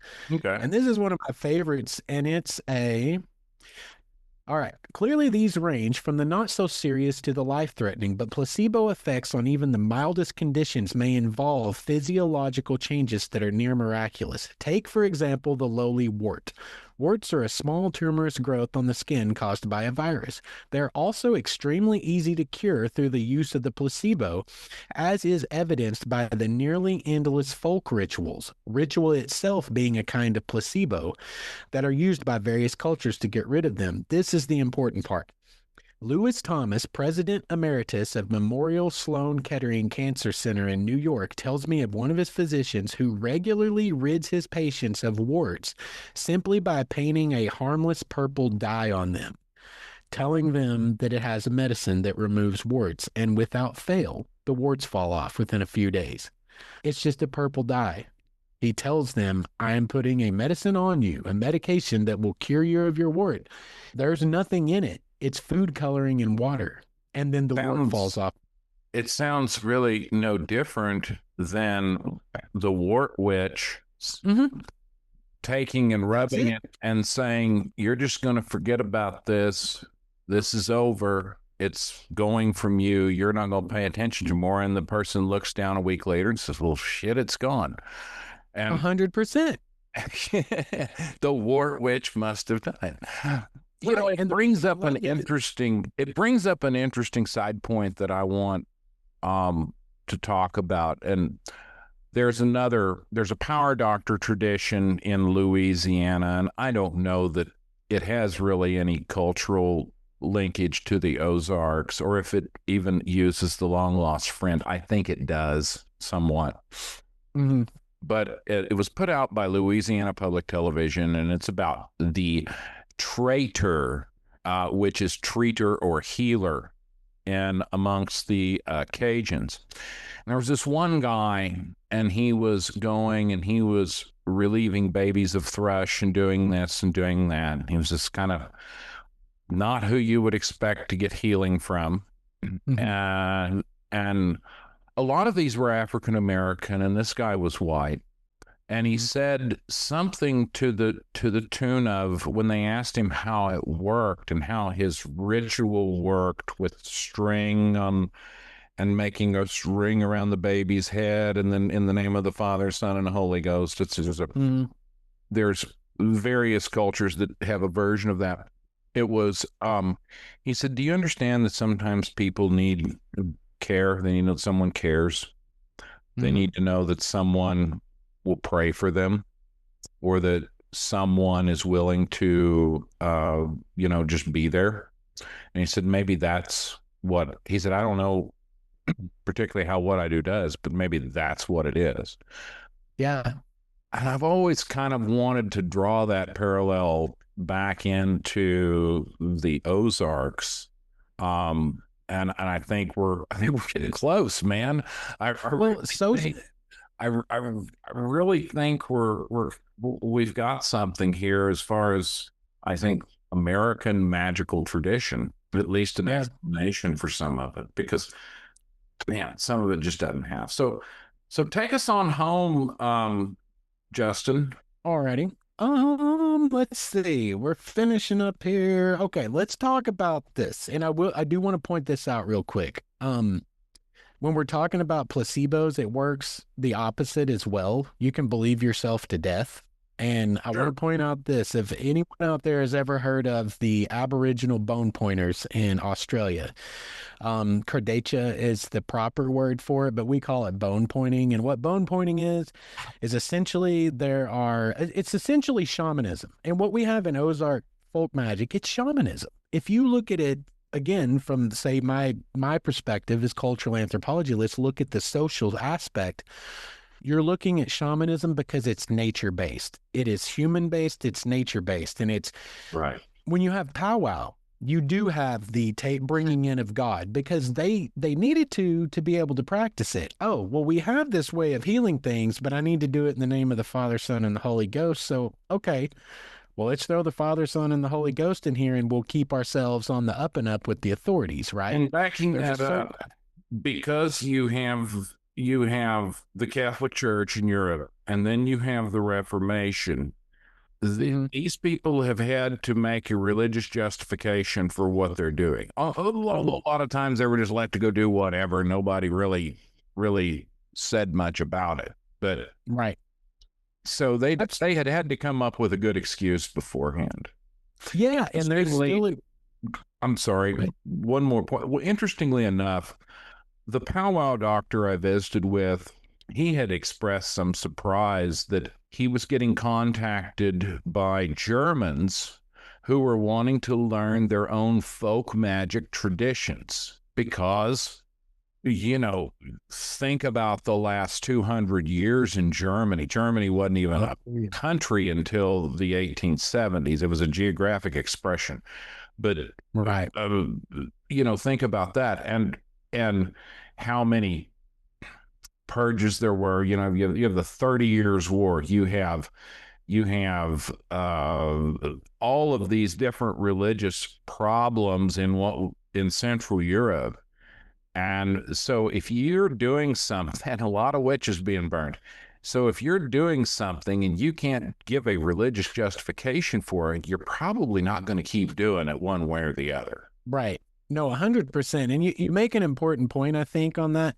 Germany being kind of a geographic expression, because Yeah. when you really get into Dutch powwow and what was going on, where it came from in Europe, it's not even super fair to say it's fully German because it's Swiss, it's Switzerland, it's the Netherlands, it's Germany and Austria. Like all of that region is much larger than just Germany in and of itself. And it's a lot of all of that is where that tradition comes from. But it's a form of shamanism. It's earth-based, nature-based type of belief system Mhm. that works with that's one of the big things in powwow, and it's also in the power doctor chapter is over and over again tell you, you're supposed to do this when, I don't know, Neptune is transiting Uranus, and Yeah. yeah, sorry, that's not even that. But no, it has to do with the astronomical signs. It has to do with astrology. It has to do with when the moon is waxing and waning. That's a big part of powwow, and it's a big part of the powwow doctor or the power doctor chapter. It's because it's nature-based belief system, because they knew they had to coexist with nature, because in that belief system, there's no ultimate good or ultimate evil. Right. There's a spectrum. And it's Right. like, can you call a thunderstorm good? Can you call a hurricane bad? Right. You could, but the hurricane has no malicious intent. The tornado has no malicious intent. Right. It just exists here. Just And yeah, and it just happens to us. And that's sort of where that belief system lies. And I think we should point that out real quick. It wasn't evil. They were never, because the idea of a bad witch, and we didn't even get into this, but how do you become a bad witch? Well, you fly to a witch's Sabbath on somebody or something's back. You fornicate with the devil, you renounce Christianity, you go through all these processes. None of that was what was happening in the actual versions of witchcraft that we know of. Right. But a seed of those things was happening because the belief system originally, as it was in Europe, was this nature-based shamanism. So yeah, on Mabon, on Samhain, on All Hallows Eve, on these equinoxial and solstice changes, they're meeting in groves in the forest and they're having bonfires. They're not fornicating with the devil. There was no devil yet. But then you come along to Heinrich Kramer in 1486 in Germany, and he was a German, the Malleus Maleficarum. This is the moment in history where witchcraft became an anti-religion because he codified. This is how you know you have a witch on your hands, is they're in the forest on the equinox and they're fornicating with Satan, but you can't see it. You can't see it because the devil, if you're a good Christian, you can't see the devil, right? Right. But there's all these weird ideas, but it all came from this guy. And that's the moment in history where witchcraft became a bad thing. When it started to be and constitute its own anti-religion. And that's what, interesting note, if you go through and read what Randolph's writing in I think my version was printed in 47. Was that his first printing of Superstitions? Yeah. I think it was 47, but he amassed it over 30 or 40 years. He'd been at it 25 years when Superstitions was printed. Right. And he had also rented, it's worthy to note because I do not have my hands on them, but if you get the book For Love or Money, you can get her library loan it. Mike Luster wrote it, Mm-hmm. and he had interviewed Vance, and he annotated, or it's not the right word, I think, but he had cataloged all of Vance's writings. Oh, wow. So there are four other that I really want to get a hold of if I can find them. Haldeman and Julius, where Randolph unpacks some Ozark superstitions under a pseudonym. So I'm wondering if he's a little freer with what he's saying. And maybe he's just blending two or three things together to make a good story and calling it that too. That's interesting. I've because Randolph has work he does under a pseudonym 100%. Oh, he's got Harvey Castleman. He's got well, I could get the book, but if you look Vance, if you look at Vance Randolph and the Henry, there's one Belknap, there's he wrote under if he wrote about the Ozarks or he wrote about psychiatry or psychology, because he had basically a master's degree in psychology. Mm-hmm. He wrote one. Never mind. He wrote sexual books on from a psychological standpoint, including one on BDSM, basically. Proudly as an old man telling this college student, Mike Luster, who's a great fellow, the chapter about the whip was all mine. Oh, Lord. Oh, Lord. Well, I'll tell you what, you make a good point there. Just my point is he wrote about everything under the sun, but he also wrote about the topic we're talking about under pseudonyms. And I've tried to get a hold of some of those texts, and as of yet, I have not done it. But that would be fascinating. Well, you know what, you say that, and it's funny, but it makes a good point, and it's one of the points I make in this program is when we're talking about witchcraft in the Ozarks, for a lot of people, that's like people that listen to your show, that's not news. But for a lot of folks, it's like, wait a second, what do you mean witches in the Ozarks? Like, and you have this idea of like clapboard houses in the church down at the corner, and everyone's, this Americana idea. Or we have that woman reading fortunes at Eureka Springs. That's what they're thinking, and it's not. Yeah, a lot of people don't realize that those humans have always been human. That's one of the biggest things that I come back with in anthropology is we have this rosy, and this is actually a psychological idea, the idea of rosy retrospect, which is we always remember things better than they were. Mm-hmm. And if we're honest with ourselves, I can think back to times that I feel nostalgia for, and I'm like, but wait, I know what was happening during that 2-year period. Right. And that was a nightmare. But I'm remembering something good out of it. And it's probably a defense mechanism psychologically that keeps us, because if we all carried around all the heavy we've had in our lives, we wouldn't make it. We would collapse. Like my grandma hearing somebody recall the Depression fondly. She says, I don't know where you were. Right. Yeah, there wasn't anything fun about it. Right. It's a natural human tendency. So for a lot of people, they think it's this sanitized version of Americana. But no, people have always been people. And there were people up there in the Ozarks that were practicing witchcraft. And apparently Randolph was breaking out the whips and chains. Like, that's humans. Humans are humans. And they've always been humans. Well, and maybe that's a good place for us to kind of go forward from here and dial this down. As you mentioned at the very beginning, something that really caught my ear, and that was there are still examples of Ozark witchcraft. I think you said witchcraft. Maybe you it's another category here, that are still present today. Mm-hmm. There are people who. So let's talk about that for a little minute, because I don't go to a pawpaw grove. I don't look for, see if somebody's been drilling holes, right? And putting some kind of conjure. I've never found anything like that. By the way, out there, dear listeners, if you're still with us, and I hope you are, if you've ever found a conjure in a pawpaw grove, or you've ever found anything a little Blair Witch Project-ish in the Ozarks, we would both like to know about it. We would really like to know about it, because we're always told those things are still going on, but it's all kept quiet. So maybe show us what's not kept quiet, Justin. Talk to us about that.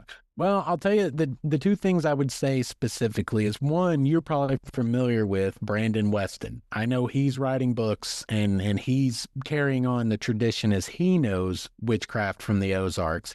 I've read his books. They're pretty darn good, but he's one aspect of it that is openly there where people can go pick up his book and read about how, through his perspective and his lens, he's performing, say, Ozark, folk magic. He's also given several in-depth interviews on YouTube just for people to check him out further if they wish to. Yeah, absolutely. He's a good resource for a modern practitioner of Ozark magic. And again, with cultural transmission, with diffusion, with all these evolutions, he's a great resource for that. And as far as like what you're talking about, I'm not going to dox anyone, because that wouldn't be very chivalrous. But I personally know people that are friends of mine that practice modern versions of Wicca in the Ozarks, and they follow after some of the things that are in Randolph's work, and folks that, it's interesting because I mentioned the Malleus Maleficarum. Mm-hmm. This was written in 1486, and this was the prescription for how to destroy witches and identify witches. But what it became was a manual for how to be a witch if you wanted to be a bad witch or a dark witch, because before that, there weren't any. But he lines out, this is what I say dark witches are doing. And that's like the moment in history where you start to see people take that on. I don't know anyone that's out there doing dark magic, or I think Weston calls it left-handed magic, if you're doing things that you might be less of, helpful, maybe harmful, because maybe it needs to be done. Maybe that's a bad person, whatever. I make no moral judgment on that. That's not my place.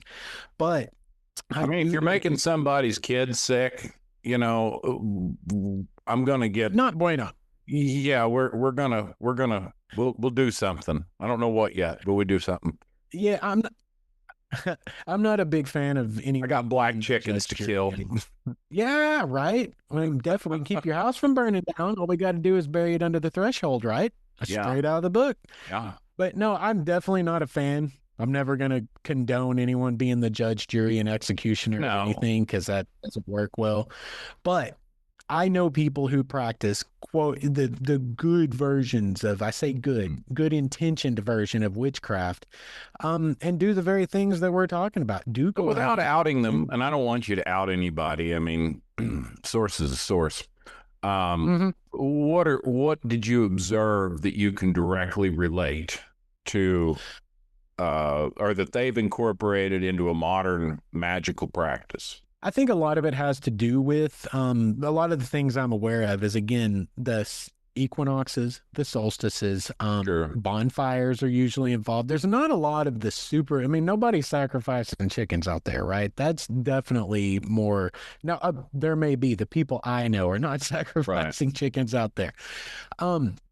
But what they're doing is they're practicing a modern version of Wicca, and it's a modern form of Ozark Mountain witchcraft, because these are things that go back all the way into Europe, right? These are ancient ideas, and this is a good place to point out that through line that goes all the way back to Central Europe, Eastern Europe, Western Europe, anywhere on that European continent, and even with a few other little things that supposedly are flavored a little bit by ancient Egypt. And like you said, Magnus.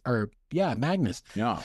Saint Albertus Magnus. Let's make it very clear. He is a doctor of the church. Right. And I would definitely not want to take it very clear. His writings, I don't think, he was a scientist. He was dealing with the world around him as it was perceived. The line between being a physician and being a witch or being a healer was a very, very, once again, nobody really understood what was going on as we do today. Right. So his writings are the writings of a saint Mm-hmm. They get all spun into this. But let me dial that question down even further. Is Are there any of the what we call the evil witch stuff that your people have encountered or dealt with? And I can go through a list here. Hairballs or witches' pullets. Have they crossroads burying things or different going and getting something off of somebody? Have they dealt with? My powwow doctor friend told me that he helps people deal with black magic curses all the time Interesting. from a both a kind of a psychological and a magical standpoint, because he Mm-hmm. believes that they are caught up in something and it's a mania of sorts and they have to be involved in whatever. The spell is maybe not as important as the process of them going Right. through it and really just saying I'm done with that or I release that. Right. Right. Once again, to your placebo point. God, where was I going? Oh yeah. So have these people you've talked to, is there any instance where they have encountered evil magic and or had to use any of what we might consider traditional Ozark remedies for it? That I can't say for sure because none of them have ever talked about that. Like I said, some of these folks are just friends of mine that practice. I personally am not a practitioner. I'm a researcher. This stuff's Never fascinating mind. to me, but Right. my friends that I know that do it, and this is actually a really good place to make this point. This is a part of that evolution of how things come together because they are practicing things that we would consider Ozark magic. But is it because it was passed down to them through their Ozark forebears? I don't think so. It's because they're interested in the idea of, say, Wicca. We call it today Wicca, but it's a Right. shamanistic. From an anthropologist perspective, it's shamanism. Right. It's an earth-based belief system, and they work with essentially, like I said, equinoxes, summer Sure. solstices, Thanksgiving feast. Like that's one of the biggest things as an anthropologist. I want people to understand. Like there's a great saying that I love. Anthropology makes, or cultural anthropology specifically, makes the familiar seem strange and the strange seem familiar. And the idea is look at the world through other people's eyes and you start to realize when you really look at, say, let's say indigenous beliefs, a lot of indigenous cosmologies, there's where the great spirit is, there's here where we are, and there's down in the earth where the bad things are, if there are bad things.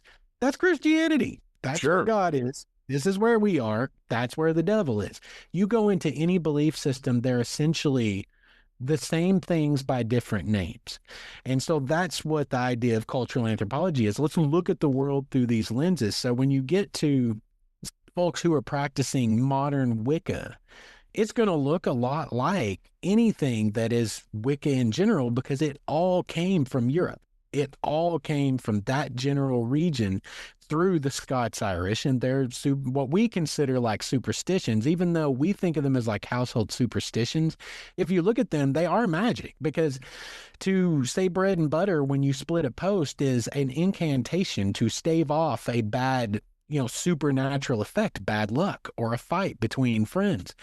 That's the idea behind it. You throw salt over your shoulder. That's a ritual to hold off an unseen supernatural force, the devil, right? Right. These are all magic. They're just like, to us, they seem very innocuous. So we kind of consider them superstitions, but they are magic. So I guess, okay, so I'm not an expert on witchcraft. I don't practice witchcraft. It's a interesting cultural phenomenon for me that I've wanted to get to the bottom of for years in the Ozarks. I really don't have any, other than maybe reading for fun, I really don't have any broader interest in the topic.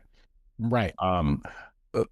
So the Wicca is a modern. I sort of view Wicca, and you can correct me if I'm wrong, and I'm sure somebody will. I sort of view Wicca similarly to the long lost friend, in that it was sort of a British catch-all of different types of magical traditions, including a lot of Druidism. sort of put together as a practical, I don't even know how to do, as it is just something as a cyclical practice that you could do, because it does involve planetary Yeah, I think you're right things. too. I And think whereas that's a whereas Homan is just a collection of German and religious and magical belief at the time, yes. and he's in a melting pot in Pennsylvania. He sort of wraps it all up into the long lost friend. I think that's a good way to sum it up. It's an amalgam of, because again, Europeans, like, they're going to be different Right. tribes, there's going to be different, languages over time, but they're all coming from the same root group of people at Right. some point far enough back in history. And so these ideas come in the human mind from very natural places. We don't understand why people die, but something caused an earthquake, something, and that's a very simplistic version. But as you move forward in history, those concepts become archetypes, and those archetypes become belief systems, and Right. those belief systems become life ways where it becomes a culture. And this is how we do things. And when you mix in enough of them that work, like, let's say, Mhm. yarb doctory or holistic healing, some of that stuff really works because it's effective medicinally. You mix that into placebo effect things that actually seem to work. I mean, there are volumes, there are books and books and books on placebo effects that were scientifically recorded, and things happened, like cancer completely went away. That's Well, actually and I'm gonna take issue with that for 1 minute, because everything under the sun, when they invented the word cancer and applied it to an illness, every damn thing that you could catch is cancer. Mhm. And people were diagnosed with cancer who didn't have cancer. One of the funniest stories, I think, and I'm going to go down a little bit of a bunny trail here, but when Norman Baker was running his cancer sanitarium at Eureka Springs, Arkansas, he was basically, other than cheating and robbing people, he was Mhm. basically treating people with a combination of mineral oil and ground up watermelon seeds. Well, there were people who were accused of having stomach cancer, and they probably had something now equated to some lazy gut syndrome or whatever. Well, they cleaned on out, and all of a sudden they're like, I'm cured of this. I feel amazing. They didn't have Right, cancer to begin with because it was right. such a broadly brushed term.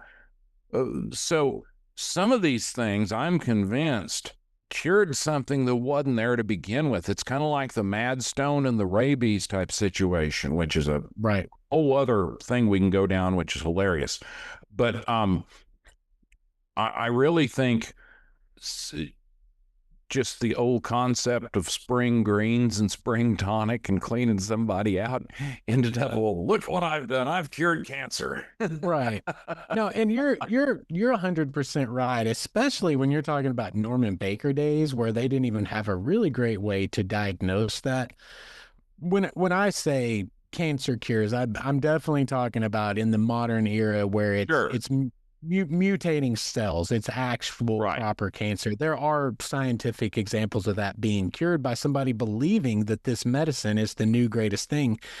Those records are out there and exist, and I'm not going to sit here and reel them all off. We've already got No, like no, two and a no, half hours. but But the evidence is there, and I'm confident in saying you can go find it, and it's scientific that the placebo effect does do amazing things. So when you mix no. together some placebo effect with some herbalistic healing that does work because those plants actually contain the medicines, and you have enough of a belief, culturally speaking, and this is a system that keeps us alive. And of course, for quote unquote Wicca, like we're talking about, it's just a nature-based belief system that tries to go with the flow, the cycles of nature, the Right. cycles of the earth, the cycles of the waxing and waning moon. It's trying to live in harmony with nature. And it does become its own belief system. And you do end up with gods like Pan or Ceranos or the Green Man, those kinds of ideas in Europe. You make it over here, they start to meld together because they need to hide within the Christian concept because you're in Christian communities. And suddenly, Ceranos and Pan, well, Pan specifically became our version of the devil when when that form of shamanistic life way became evil by the word of Heinrich Kramer in 1486, Pan proper literally became our depiction of what Satan is, and suddenly it became evil. But everything else you have to meld in as well. So you incorporate all these different Christian saints and deities and saying the Father, Son, and the Holy Ghost and the Holy Trinity, and that just pervades the long lost friend, right? Now, I So had you have heard, melding. I'm sorry, there's a little delay. I had heard that the reason that Pan became the devil is because there were representations of Pan in architecture everywhere. Yeah, that I don't know that for sure, but it wouldn't. I've heard, I don't know that it's true, but it does sort of make sense. And Pan, he was a great person or a great deity for that, because they were worshiping Pan in what we again call Wicca, but they would never have, in those days, wouldn't have called themselves Wiccan, because that wasn't it. It was just their beliefs, and it was earth based, right? Yeah, he was So, still one of the minor gods left over, and we've yeah, and he Yeah. just became, when they incorporated all these different gods into different versions of, Christianity here and there, Pan just became the devil. And I'm talking like you can see wood carvings from, again, woodcuts from the 15th century, Ceranos, which is the Scots-Irish, and that's important, the Scots-Irish version of Pan. You've got all these guys that come from the same place. They all represent Pan, and all they are is a nature spirit. They're the herdsman, the wild hunter. That's what they are, is the god of nature. And that's who the people, if they need to appease someone, because the human mind psychologically needs to create an personification of the unseen, you end up with a god, and Pan became that god. And what is he? He's a mix between a man and a goat, right? He's part nature, he's part human, he's the god of that realm. And when Heinrich came along and said, I've been calling him Heinrich the hard ass to myself, it cracks me up, because he comes in and says, no, this is evil. The church has to condemn this. This is no longer something that you guys can practice. Well, they're worshiping Pan, so Pan becomes the devil. And that's the moment in history where we get the image of the devil as well. The horns, the pointy chin with the goatee, the cloven split hoof. That's who Pan was. That's who the devil is today, as far as our popular understanding of Satan, if that makes sense. Our picture of him comes from Pan. Well, that's another thing. I'm going to invite you right now, because we're going to be doing it. We're going to have a devil episode, The Devil in the Ozarks. Ooh, that'd be shorter than this one. There's a lot to unpack here, Justin, and I don't We're gonna run off all your listeners. This thing may never see the light of day. Justin's going to be doing a two-part talk on all of this, and part of going on now was to just allow him to go down rabbit holes and work through this. Now, we're fortunate to be the podcast he wanted to do this with. And so, Justin, we are going to continue this. I want to unpack witches, and I really want to go down the some of the faith healing rabbit holes. I was looking for someone to do that. If you're out there, and I'm going to ask this question, we may transfer this one over to TikTok. But if you grew up practicing Ozark magic, and I don't mean necessarily anything else, but if your grandma practiced some form of Ozark magic, or you heard about it in your family, I'd like to know just what you know, or what you have heard or remember, because these are all sort of cultural reference points that we could find. If something today really struck your fancy, or something you want to comment on or elucidate more, we are figuring out where this thing came from, and we'd love for you to be a part of it. So drop me an email at Wild and Woolly Ozarks. That's Wild in Woolly. I know I've said on other podcasts it's Wild and Woolly. That is not correct. It's Wild in Woolly. Somebody else already took Wild and Woolly. I'll find them one day and throttle them. Or justinminer@hotmail.com. And let us know if you are and I mean this with the utmost respect, if you can draw fire, if you are a witch or can take warts or sell, we can sell you some. We've probably got a couple we can sell you. Um, if you can relieve thrush or chills and fevers by laying on of hands, stop blood. If I would really just like to get your perspective on this and how you learned it or whatever you feel comfortable telling. You can remain anonymous. But I would certainly put a plea out there to gather the data. Also, when this probably airs, if it does, we are going to be the last week of October. We are going to be doing some things. So this probably is going to air around the 20th or so. You need to follow us on Facebook. We will be on Instagram, TikTok, and Facebook Reels by then. Check us out at Wild and Woolly Ozarks at Facebook, and drop us a line about anything Halloween oriented you've got about Ozark witchcraft or ghosts. Or we have a couple of other episodes up there by the time you see this, so check those out and let us know. Also, Justin, remind us again how people can follow you. Justin also has a podcast. This, if we can make this available on your forum too, we will. Tell us a little bit about where we can get a hold of you and about your podcast. If you want to find my podcast or anything else that I kind of work on, the best place to do it is just go to waywardstories.com, and everything's right there on the landing page. You can find my TikTok, the podcast itself. It's on any podcast catchers that you use. It's on YouTube as Wayward Stories, but the best way to find all of it is just go to waywardstories.com, and all of that stuff is linked right on the page. The podcast itself, I've been recording now for over 4 years. I think I've got 103 episodes in the can, and all of them. Good job. Well, thank you. If your listeners, if they're still here, can't tell, I talk a lot. So all of them are over an hour. So there's a ton of back catalog to listen through, but it's essentially just me.